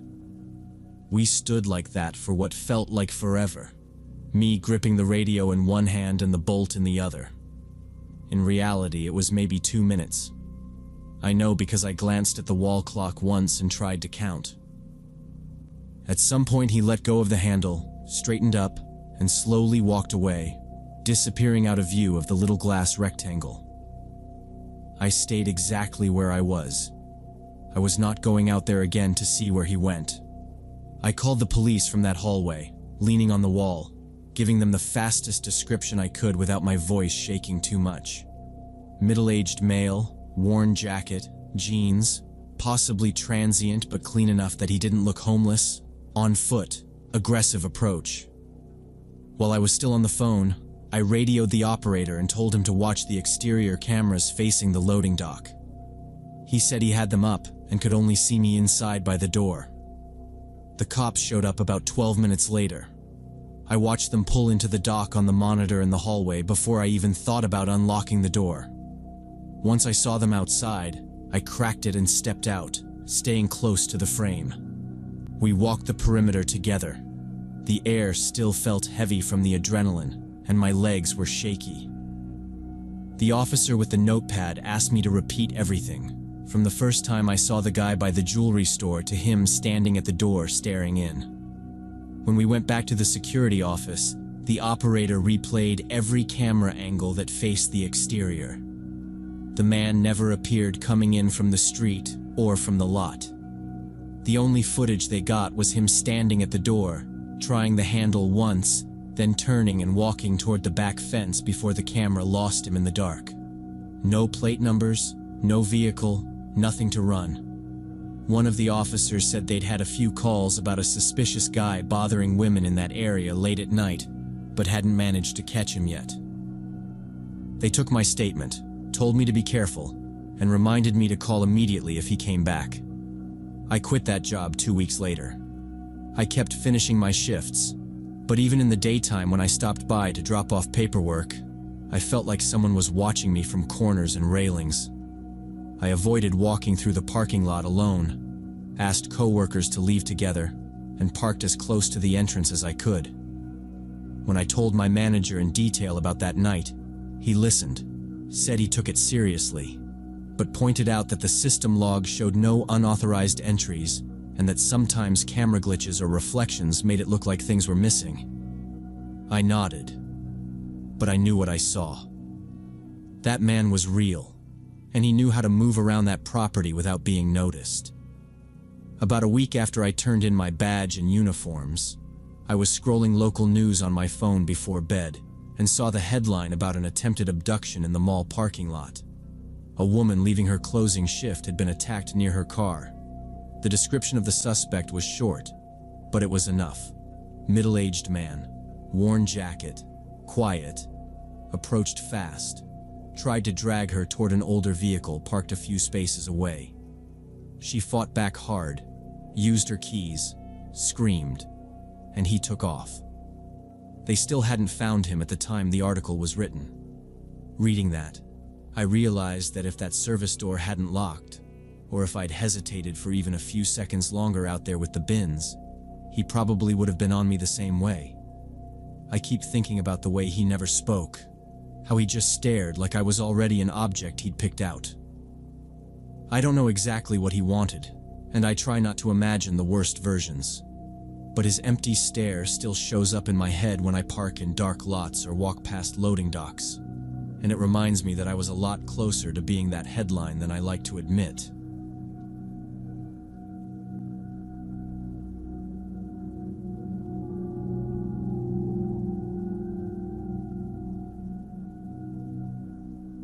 Three years ago, I was renting a house in the Denver suburbs with two friends, Lindsay and Kate. It was an old 2-story place in a quiet neighborhood. The owners had gone abroad and we'd been there 4 months. That night in mid-October, Lindsay was on a night shift at the airport where she worked as a dispatcher. Kate went to bed around 10 because she had a presentation in the morning. I stayed in the living room with my laptop, watching a series. Around 11:30, the doorbell rang. Not a quick press, but one long hold.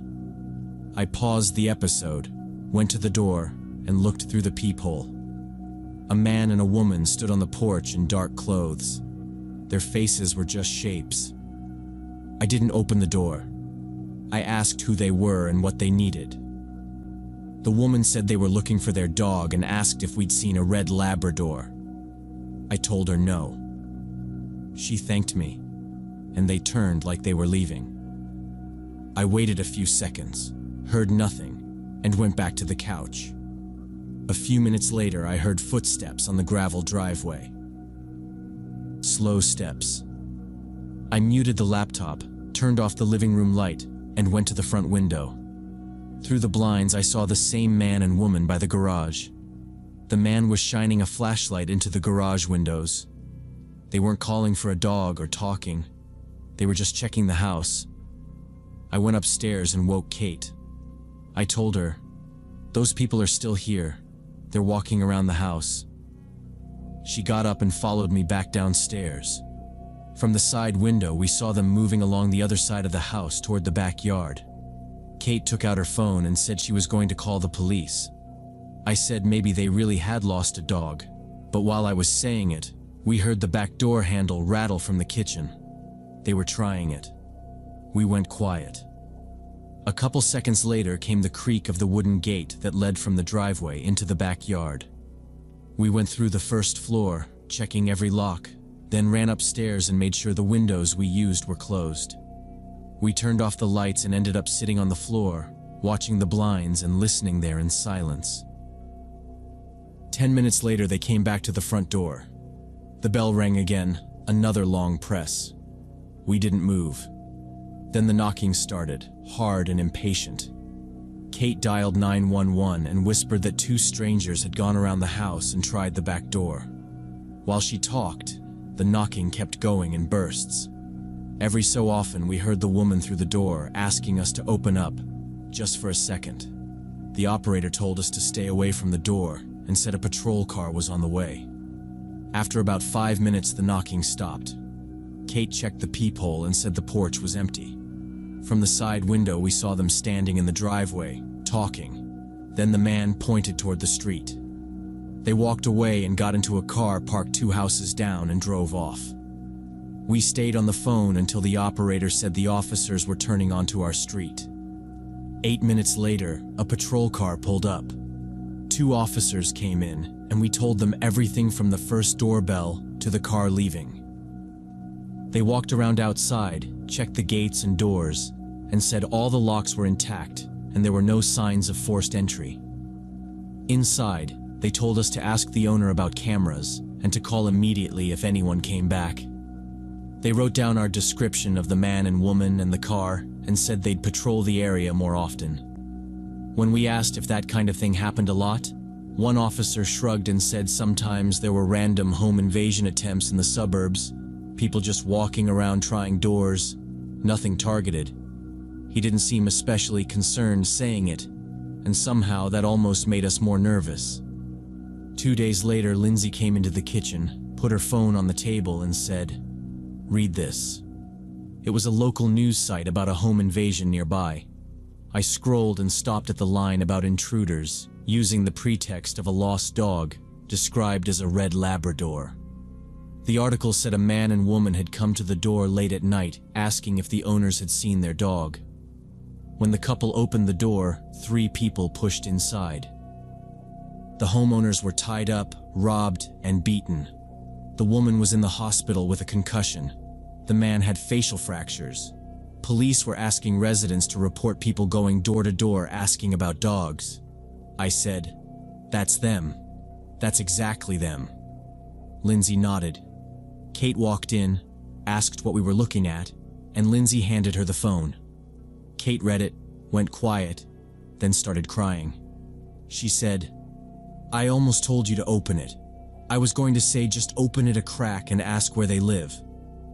She said she'd stopped herself because it was late, and the whole thing felt off. But now all she could think about was that if she'd pushed harder, I probably would have listened. We sat there staring at the article, nobody talking. Lindsay finally said, "Okay. We didn't open it. That's the only reason we're not in that story. From now on, we don't open the door for strangers. I don't care what excuse they use." She said we also needed cameras, and we both agreed. That same day, we ordered a camera system and booked installation for the weekend. We read the article again, comparing it to that night. Man and woman, dark clothes, late at night, red Labrador. Same setup. The difference was that house opened the door and ours didn't. After that, we went next door and told our neighbors what had happened and showed them the news story. We told them if anyone came around asking about a dog at night, they shouldn't open the door, just call the police. They said they'd warn other houses too. For the next few weeks, every time the doorbell rang, even during the day, one of us would freeze. We checked the peephole first. Once the cameras were installed, we checked the app before doing anything else. If we didn't recognize the person, we didn't open. With deliveries, we talked through the door and asked them to leave packages on the porch. Some drivers looked annoyed, but no one made a big deal. Inside, every door stayed locked. The paranoia eased up slowly. No one else came around with dog stories. The police never contacted us again. 6 months later, I moved out for regular reasons. Job change, cheaper rent. The house became just another place I'd lived. I still think about it whenever I see a headline about a home invasion. I think about the couple from that article, how the woman ended up with permanent nerve damage in her hand, and the man needed reconstructive surgery. Then I picture our living room instead of theirs. 3 women there, 2 asleep, 1 opening the door because she doesn't want to be rude. We would not have stopped 3 people forcing their way in. It still feels very close when I let myself think about it now. When I feel guilty now for not opening the door to someone I don't know, I remember those 2 on our porch and that headline, and I tell myself that sometimes luck is just not answering the door.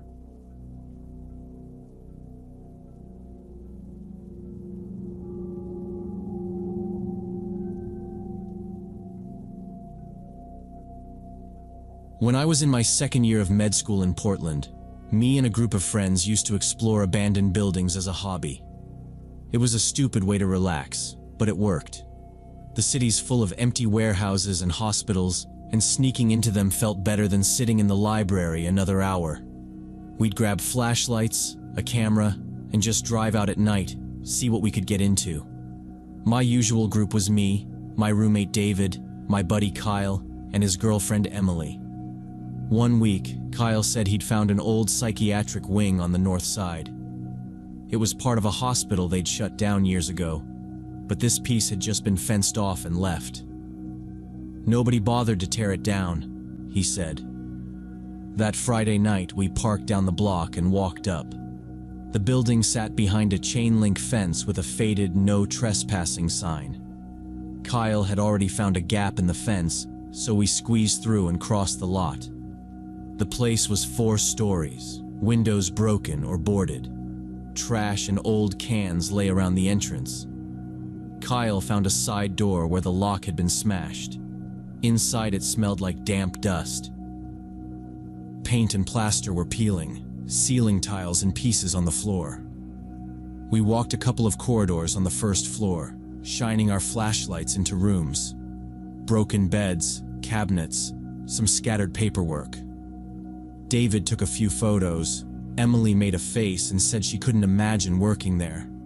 It felt creepy but normal for us, nothing special. After a bit, Kyle said, "Basement's probably better. Records and stuff." That sounded more interesting, so we went looking for stairs. At the end of one hallway, we found a concrete stairwell going down with a rusted service level sign. We headed down in a line. The air felt colder but heavier. At the bottom was a narrow corridor with metal doors on both sides. Most of the labels were gone or unreadable. David walked first, opening doors and calling out what he saw. Storage, pipes, junk. Kyle followed him, then Emily, then me. A few steps in, I noticed a tight feeling in my chest, like I'd climbed stairs even though I hadn't. I figured it was dust or too much caffeine and kept going. The feeling didn't go away. My breathing got shallow. My heart felt too fast. By halfway down the corridor, my head felt floaty, and it didn't make sense because we were just walking slowly and talking. We reached the last door at the very end. No label, just rust around the handle. Kyle reached for it like he always did, and everything hit me hard all at once. My stomach flipped, my head spun, and a high ringing started in my ears. I stopped and grabbed the wall. Emily turned back and asked what was wrong. Their flashlights swung toward me, and the hallway suddenly felt too small. I couldn't explain it. I just knew I did not want that door opened. "We need to go back up. I'm serious," I said. My voice shook. I told them I felt like I was about to pass out. Emily said she didn't feel sick, but she felt really uneasy and wanted to leave too.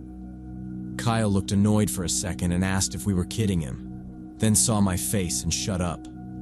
David said if there was something in the air down there, mold, low oxygen, whatever, standing around talking was stupid. That gave everyone something reasonable to blame it on instead of just saying we were freaked out. We turned around and headed back the way we came, quicker this time. Nobody opened any more doors. On the stairs, my head started to clear. By the time we stepped back onto the first floor, the ringing in my ears was faint, and once we were outside, the nausea mostly faded, but that wired, unpleasant feeling stayed. We stood near the fence for a minute. Kyle finally said it wasn't worth it if two of us felt bad, and nobody argued. We left and didn't go back in. Over the next couple of weeks, I pushed it out of my head. I told myself it was stale air, stress, maybe a small panic reaction. When it came up, I joked about almost fainting in a basement and changed the subject. Then one afternoon, Kyle texted me a link with no message. It was a local news site. Police had found a man's body in the basement of that psychiatric wing. From the condition, they figured he'd been dead about 3 weeks.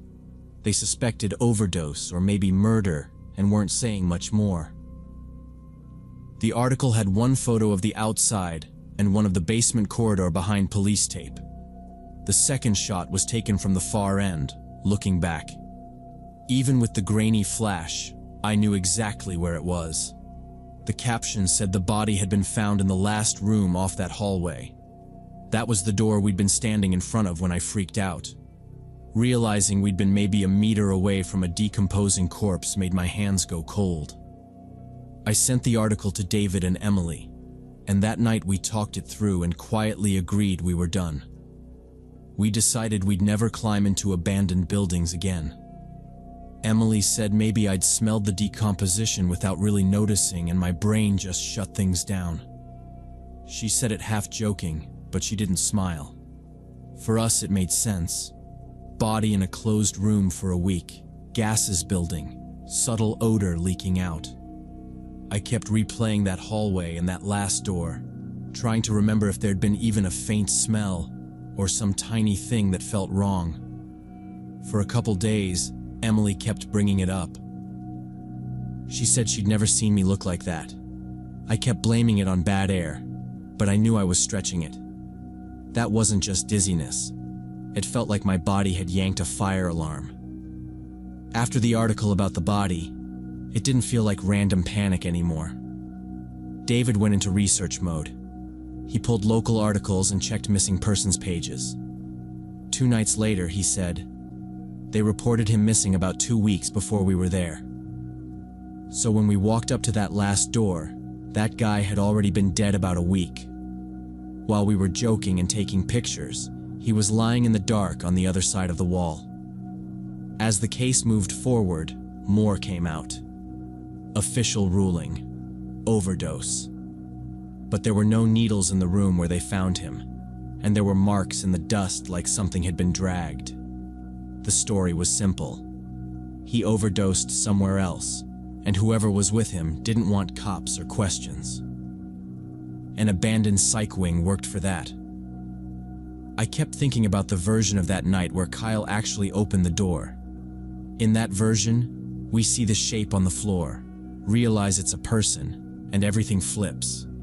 We call 911, go back down because dispatch tells us to, then spend hours answering questions in that hallway.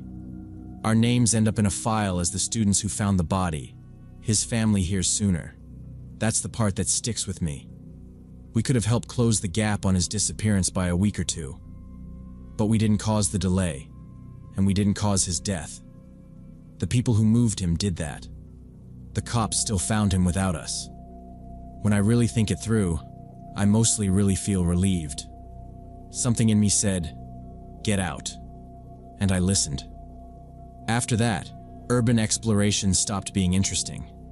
It went from, "Look at this cool abandoned place," to, "What else has been dumped here?" Kyle and David still go sometimes, but I always say no. They shrug and go without me. Emily refused after that night and said she was done walking into places nobody is supposed to be. Now I spend nights in real hospitals instead of abandoned ones. Sometimes I'm walking through a quiet wing, past closed doors, and that same pressure in my chest shows up. Sometimes it's nothing. Sometimes I follow it and find a patient who's taken a bad turn or a monitor alarming in a corner. Either way, I've stopped ignoring it. I pause, listen, check. I still don't believe in anything supernatural, but I do believe there's a part of your brain that sees danger before you do.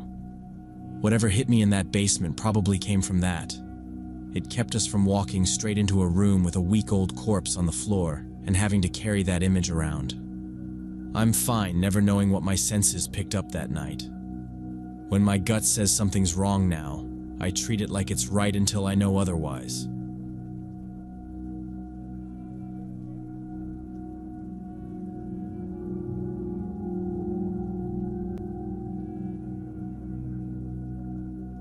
My friend Samantha rented an apartment in Austin right after college and was looking for a roommate to split expenses. I didn't live with her, but we talked every day, so I heard everything as it happened. She posted an ad online, sifted through a bunch of weird messages, and finally a woman around 30 replied, called herself Nicole. They met at a cafe. Later that night, Sam told me Nicole was quiet, polite, kind of plain, worked from home as a programmer. "She's boring but normal," Sam said. "I just need someone who pays on time." Nicole moved in at the start of September. Sam said she showed up with 2 suitcases, a couple boxes, and a folding chair. No couch, no TV, nothing extra. As soon as the last box was inside, Nicole said a quick thank you, went straight into her room, and locked the door. Sam joked to me that she'd picked the most introverted person in Texas, but she wasn't worried yet. That first week, Nicole might as well not have existed. Sam would leave for work, and Nicole's door would still be shut. When Sam came home, door was shut. Sam started hearing the bathroom at 2 or 3 in the morning instead of normal times. Food delivery drivers kept buzzing with orders in Nicole's name. Nicole would crack her door, grab the bags, and disappear back inside. When they did run into each other in the hallway, Sam tried small talk. Nicole replied with, "Yeah, no, fine," and stared somewhere near Sam's shoulder instead of at her face. It felt less like shyness and more like she didn't want to connect at all. One night I was on the phone with Sam and heard this scraping and dull thudding through her wall, then a drill. It went on long enough that she finally sighed and said she'd check. She knocked on Nicole's door and asked if everything was okay. Nicole opened it a few inches and said very quickly that she was hanging shelves and would be done soon. The sound stopped right after that. Sam told me she got this weird impression that Nicole was more worried about the door opening further than about bothering her. About 2 weeks after move-in, Sam woke up out of dead sleep with that "something's off" feeling. She opened her eyes and saw Nicole standing in her bedroom doorway, just a dark outline. Sam said her throat went dry. She asked, "Nicole, what's wrong?" For several long seconds, Nicole didn't answer. Then she quietly said, "Do you have a spare laptop charger?" Sam told her there was one in the living room. Nicole nodded once and walked away without closing the bedroom door. In the morning, Sam asked why she couldn't just text or wait until daylight. Nicole didn't look embarrassed. She said she needed to send something urgent and didn't think it mattered. No apology. Sam bought a bedroom lock that same week. After that, she started paying attention to Nicole's schedule. Around 3 or 4 a.m., she'd hear the front door open and close very softly. Nicole would go out, come back an hour or two later, then the apartment would go quiet again. Sam tried to convince herself it was just weird work hours, but she moved her purse, keys, and laptop into her bedroom at night. One afternoon, Nicole headed out and a package arrived a few minutes later. Sam brought it inside. As she walked past Nicole's room, she noticed the door was slightly open. She told me she only meant to push it shut, but she couldn't help glancing in. The walls were covered in taped-up city maps. Certain streets were traced in thick lines, intersections circled, little symbols drawn in the corners. The desk was buried under printouts and documents. She couldn't read more than a few words, but she recognized building layouts and words like access and entry. She backed out, shut the door, and sat on her own bed shaking. That night she tried to bring it up. She asked how work was going and if Nicole was doing some kind of mapping project. Nicole watched her carefully and said it was a data analysis thing, logistics modeling, and that some of it was confidential, so she preferred her door stayed closed. Her face didn't change the whole time. Sam decided she'd keep her distance and start looking for a new roommate. The final straw came a few days later. It was early morning when Sam woke up to whispering right next to her ear. She opened her eyes, and Nicole was sitting in a chair pulled up to the bed, leaning over her, lips almost touching Sam's face. Sam screamed and shoved herself against the wall. Nicole flinched but didn't back up much. She said she was trying to wake Sam because a package had arrived in her name, and she hadn't answered the buzzer. The box was still by the door. Sam kept asking why she was inside the bedroom, why she was that close. Nicole didn't explain, just repeated that there was a package and asked if Sam wanted her to bring it in. On Monday, Sam told her she needed her to move out by the end of the week. She said it calmly, told Nicole the rent was covered through the month, but that it wasn't working out. Nicole didn't argue, didn't ask for details. She just said, okay, and over the next 2 days, carried her things out alone. When Sam finally looked into the empty room, she saw long rows of drill holes and pale rectangles on the wall where something had been mounted. A month later, Sam called me from work, voice shaking, and this is the part that still makes my stomach drop. The police had contacted her.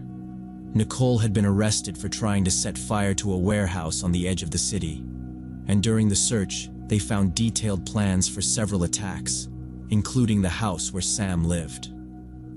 In Nicole's notes, next to a rough sketch of the building, there was a single line about Sam, the neighbor from the first floor.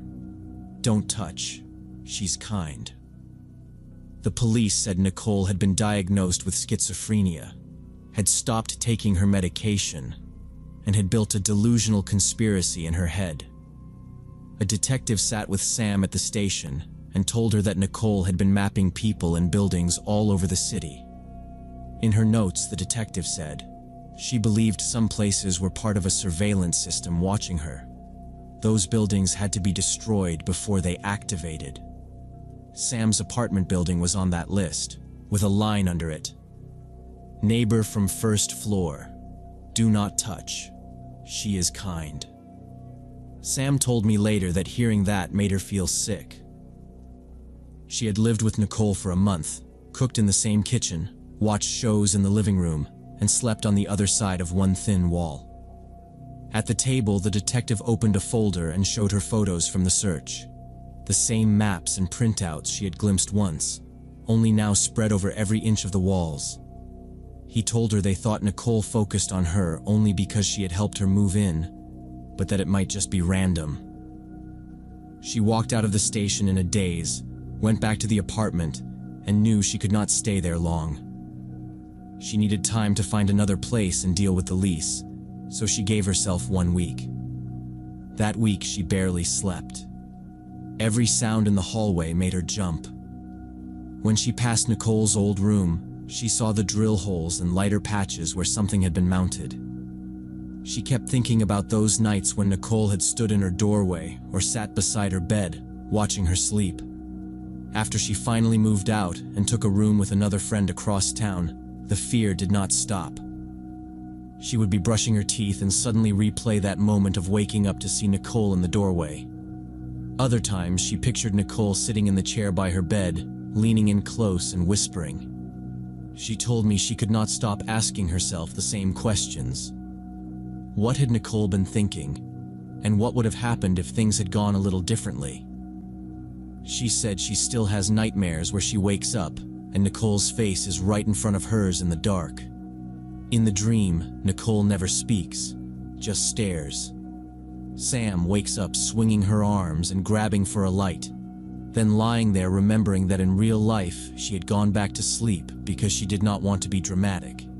She told me the worst part was not even the warehouse fire plan, but realizing she had shared an apartment with someone that unstable for weeks and never really knew it.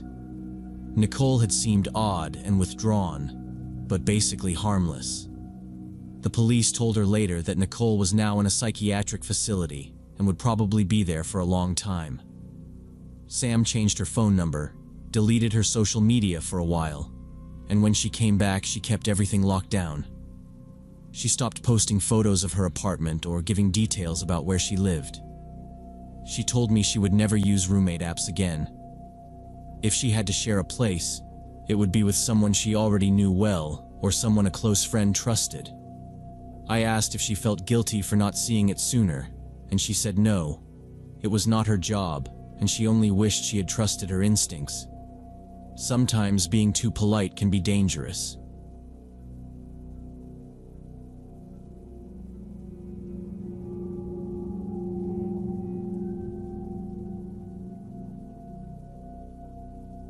In the fall of 2023, I moved to Portland after landing a junior analyst job at a financial company.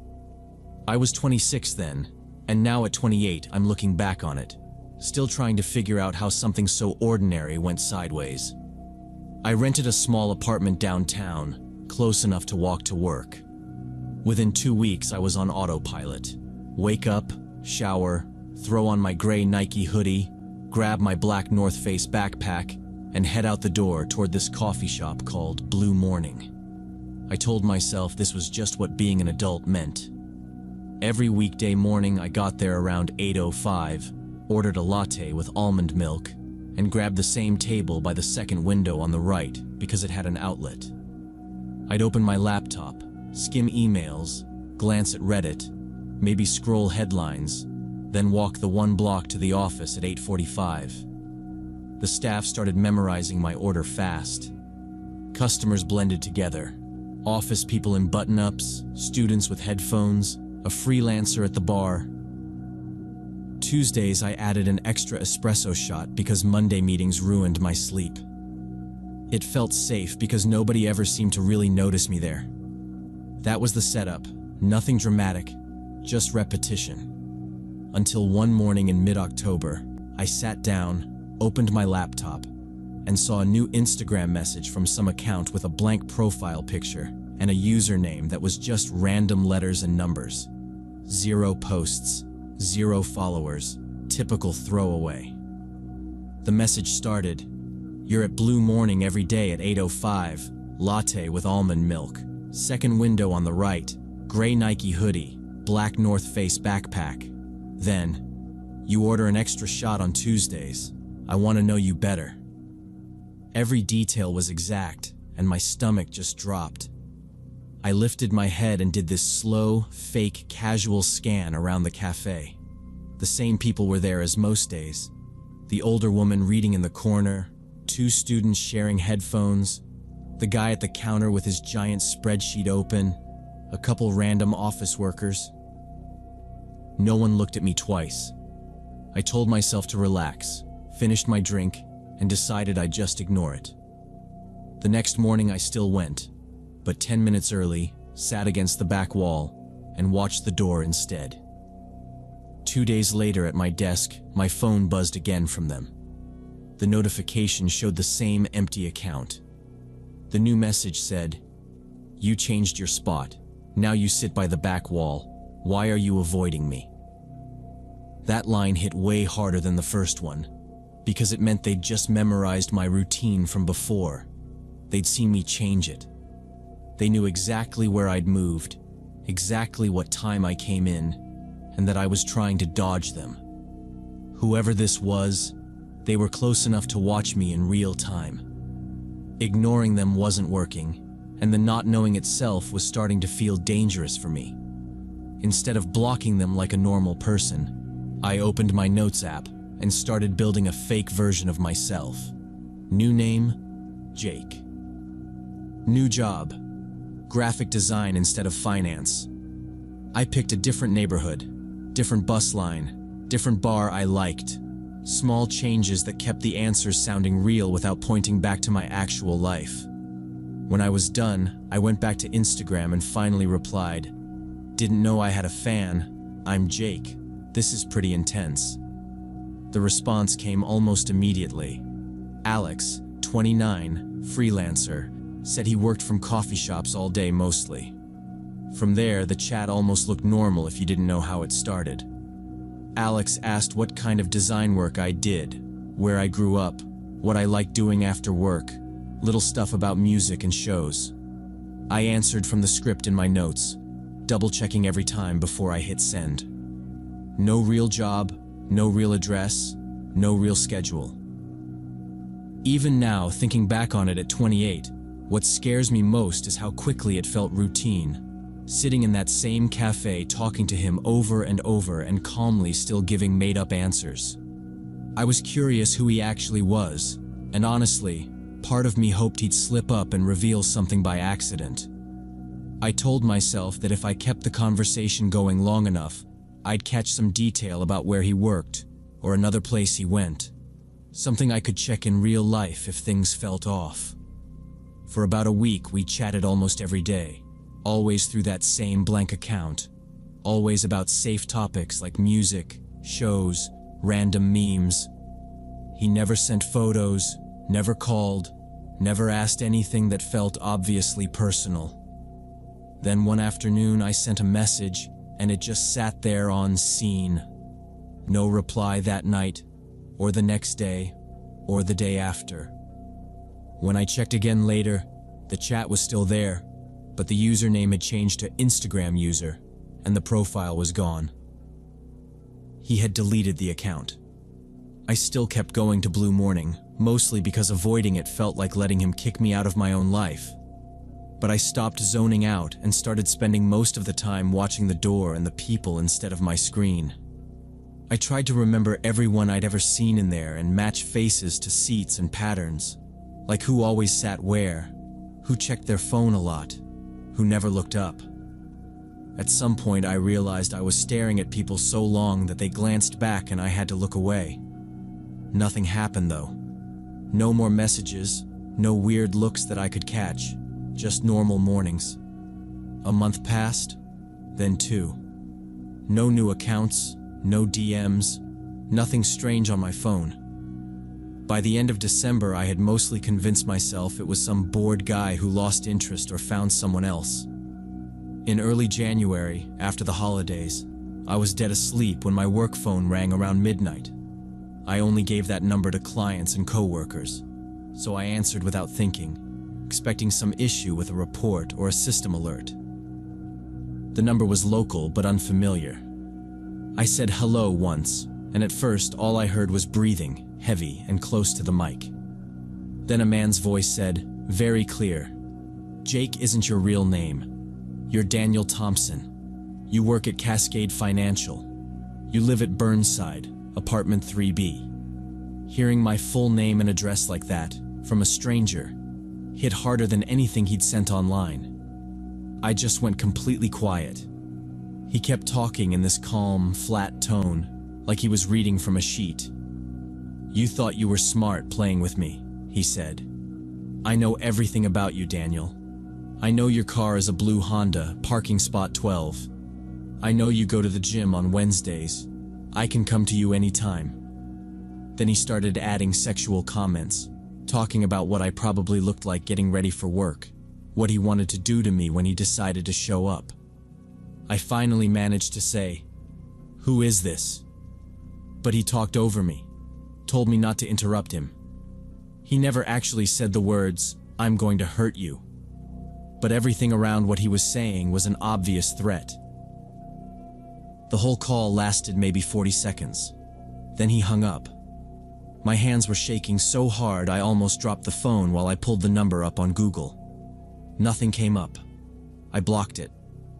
Over the next hour, my work phone rang 4 more times from 4 different local numbers. I let every call go to voicemail. None of them left a message. I didn't sleep after that. I just sat on the couch with the lights on, work phone on the table, personal phone in my hand, going back and forth on whether to call someone from work that late or just wait. Around 6, I showered, got dressed, and drove straight to the police station instead of going to Blue Morning. At the station, I filed a report with the desk officer. I showed him screenshots of the Instagram chat, walked him through the whole timeline from the cafe to the deleted account to the calls, and then played the recording my company phone system automatically saves.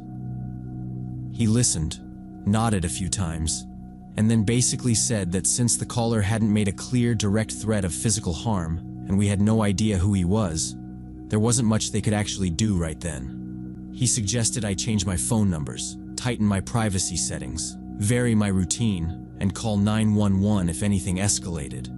I walked out of there more tense than relieved, but at least there was a report on file. After that, I kept replaying every Instagram message in my head, trying to figure out if I'd slipped and given him anything real, and I kept coming up empty. I'd been careful from the first reply, so the only explanation that made sense was that he followed me in real life. From the coffee shop to my office, from the office to my building, maybe caught my name when I said it on a work call, maybe watched what car I got into. That part, as messed up as it is, I can at least understand. What I still don't get is how he got my work phone, because that line is corporate, not public, not on any website or card, and I never gave it out casually. Somehow he connected Jake at Blue Morning with Daniel at Cascade Financial, pulled my direct number, and used it to let me know how closely he'd been watching, and how he got it is still a mystery to me.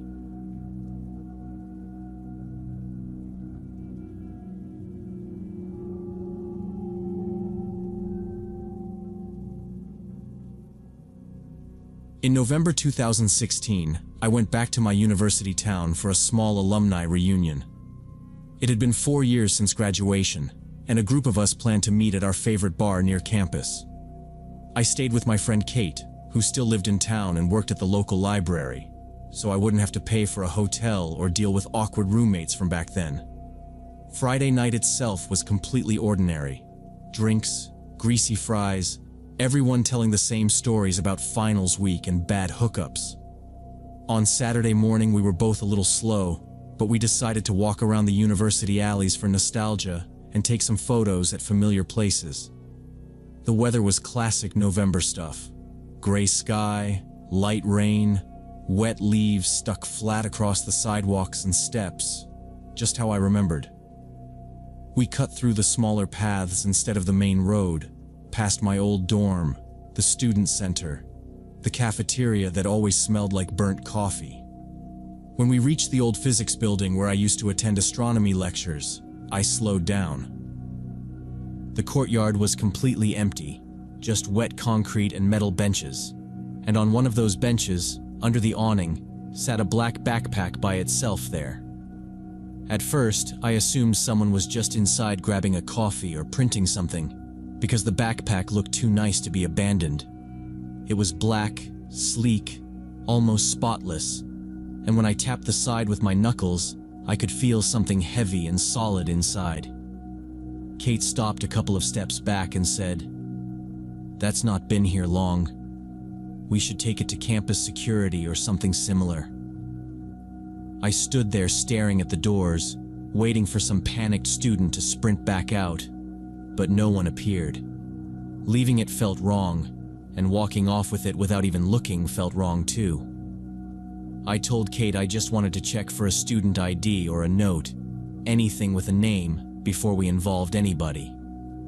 She sighed, and I unzipped the main compartment of the backpack slowly. Inside was an Apple MacBook Pro, the slim silver kind, with a charging cable, 2 thick criminology textbooks jammed along the side, and an empty water bottle. No wallet, no phone, no loose papers, nothing with a name anywhere. The laptop was off but looked almost new. "Whoever lost this is freaking out," I said. Kate leaned in and said she had a compatible charger back at her apartment already. She suggested we plug it in there and look for a document with a name or email, then drop it at security later.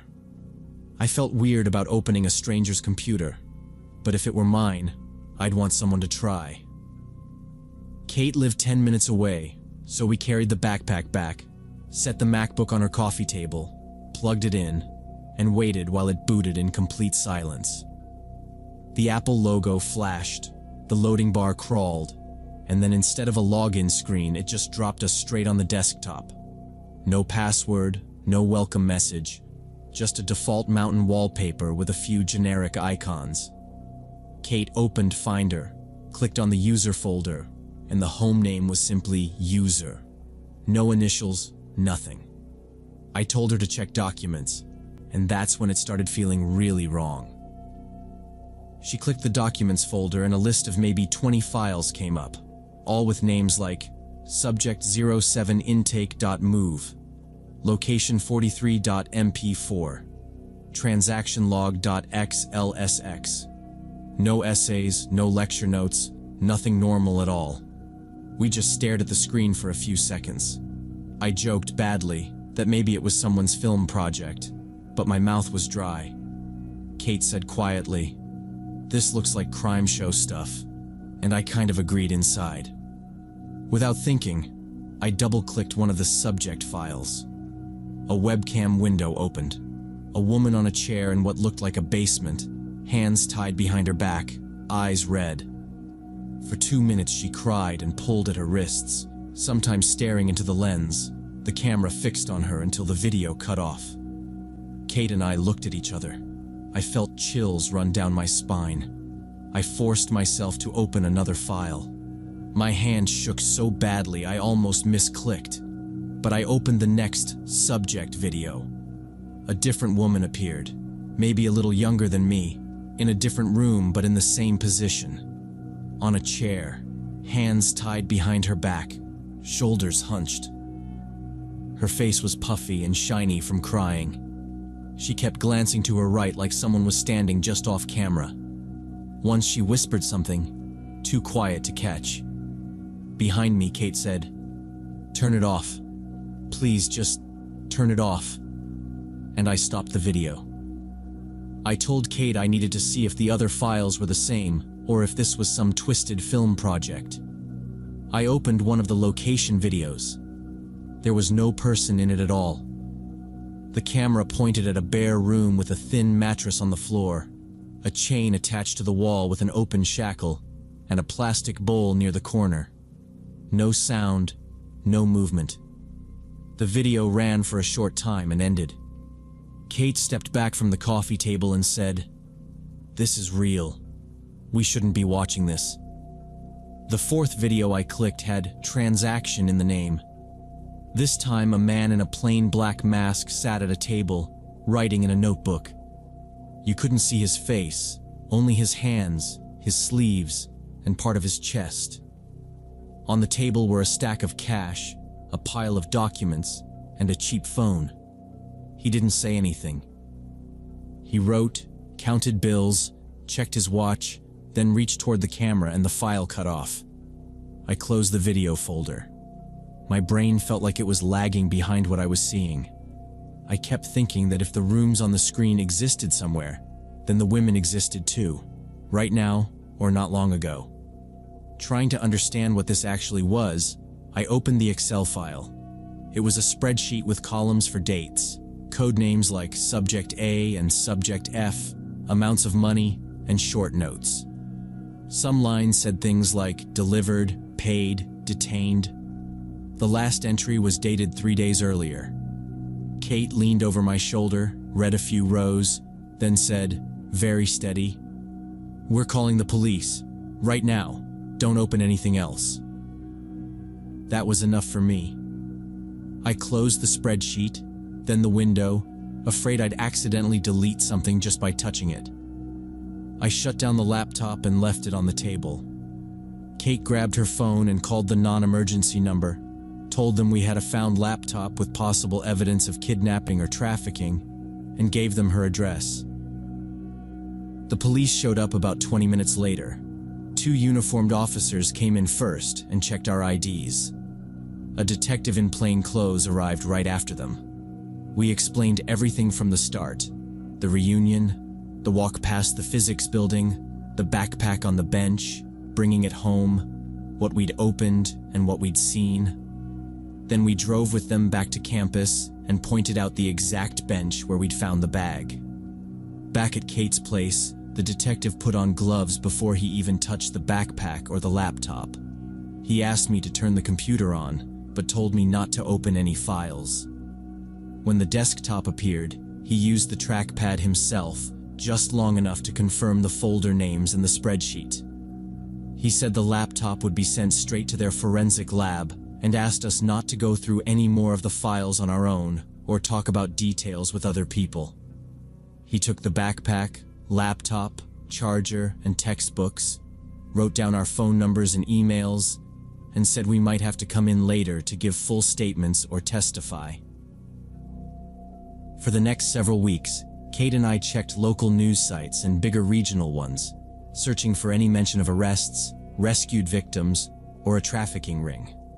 We saw the usual stuff: burglaries, DUIs, a bar fight, but nothing that clearly lined up with what we'd stumbled into. We didn't tell our friends from the reunion anything. It didn't feel like something you drop into a group chat. Almost 2 months later, the detective called me. He confirmed my name and asked if I could talk for a minute. Then he said they had identified several people from the videos through missing person reports and had linked the laptop to an active human trafficking case in a neighboring state. He said he couldn't give details because the investigation was ongoing, but that the files had been important and that US turning the backpack in had helped the case move forward. Before hanging up, he thanked me again and said, "You and your friend might have helped save somebody's life."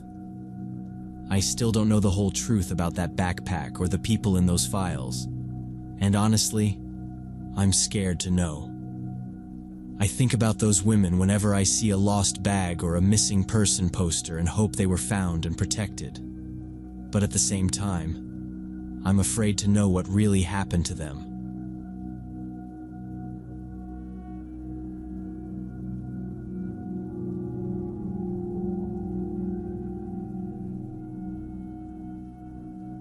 A year ago, I was traveling across the southern US, working remotely as a graphic designer.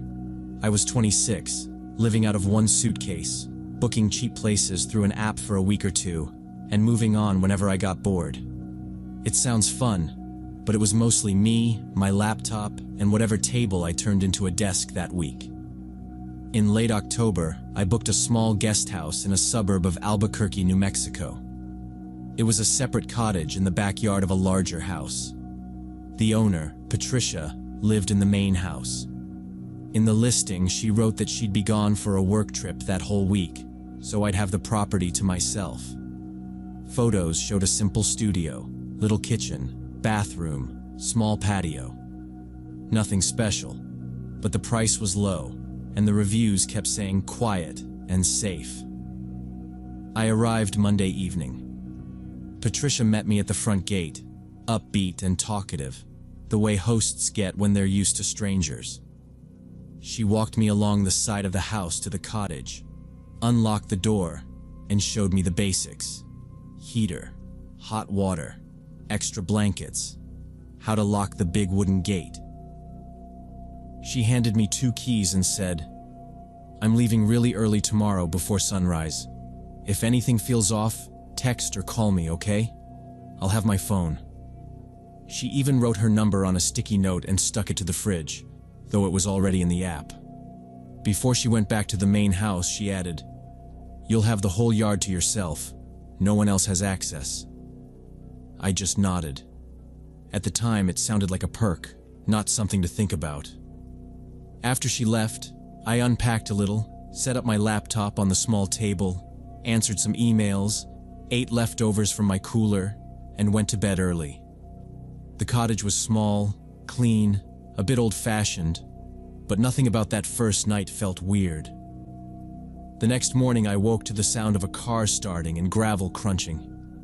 When I went outside later, Patricia's car was gone, curtains in the main house were closed, and the yard had that empty rental feeling, like the place was on pause. In the afternoon, I took my coffee outside and walked around to stretch my legs. That's when I noticed the door. Between the main house and the cottage, slightly off to the side, there was an old slanted wooden door set into the ground, like a cellar entrance. The wood was gray, and the whole thing was half buried in grass and weeds. It was shut, latch-hooked, padlock hanging loose but closed. I glanced at it, thought basement, and kept walking. Old houses have weird storage spaces. I didn't really care. That night I worked late on a rush project and crashed. On the third day, late afternoon, I came back from a walk and saw right away that something was different. The cellar door was open a few inches, latch hanging. In the morning, it had definitely been shut.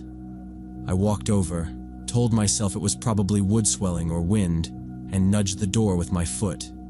It creaked open more. Cool air drifted up from concrete steps, disappearing into darkness. No light, no sound. I grabbed the handle, pulled the door all the way shut until the latch caught, and went back inside. I did think about finding a rock to keep it down, then decided I was being dramatic. The next morning, carrying out a trash bag, I froze. The door was open again, this time pushed all the way back on its hinges like someone had walked down and not bothered to close it.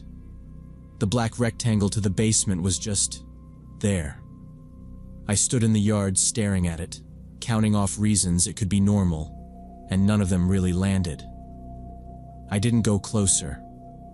I backed into the cottage, locked the door, and texted Patricia. "Hey, quick question. That outside basement door between the houses keeps being open in the morning. Should it stay closed?" I stared at the message for a second, then hit send.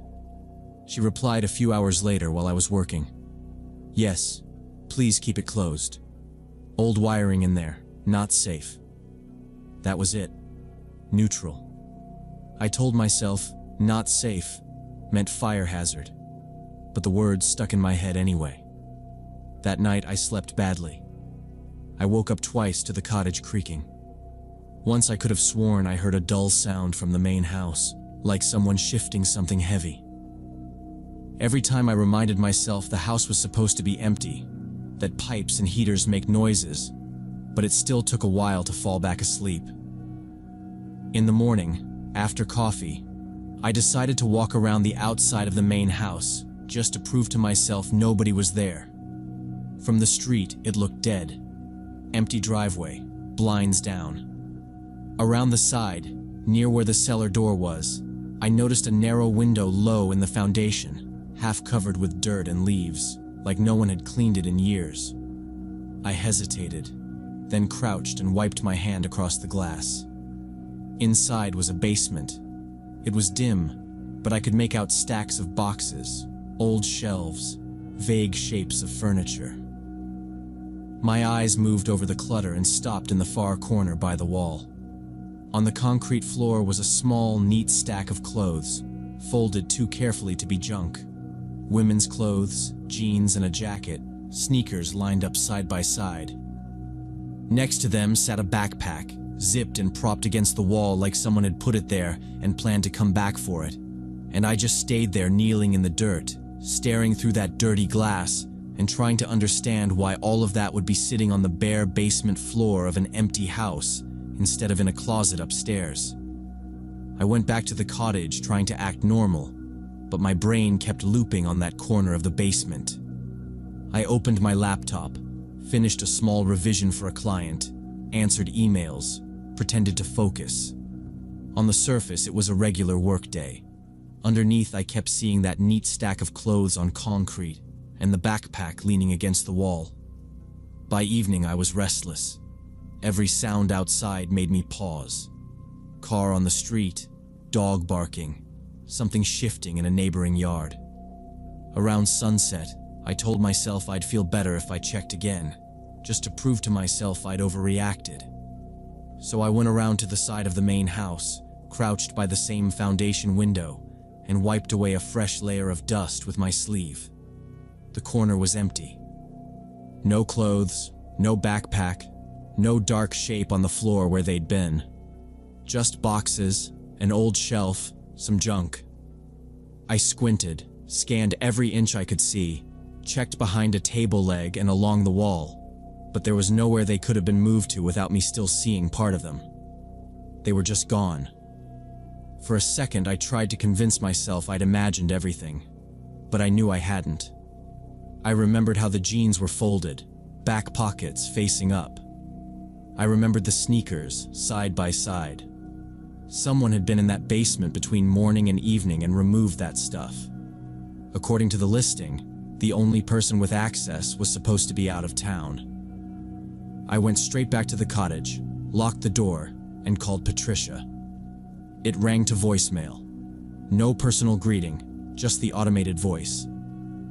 I hung up, waited a minute, called again. Same thing. So I texted, "Hey, I saw some clothes and a backpack in the basement window this morning and now they're gone. Is someone here?" I watched the screen for the typing dots. Nothing. After that, the cottage felt different. I closed all the blinds, even though it was still light. I checked the bathroom window latch twice. Around 10, I pushed the small dresser in front of the door and wedged a chair under the handle. I knew it wouldn't stop anyone determined, but it made me feel like at least I'd hear if someone tried to come in. I lay on the bed fully dressed, shoes next to me on the floor, phone in my hand. I didn't really sleep.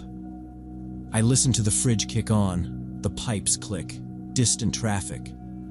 At one point, there was a dull noise from the yard that made me sit up and hold my breath until everything was quiet again.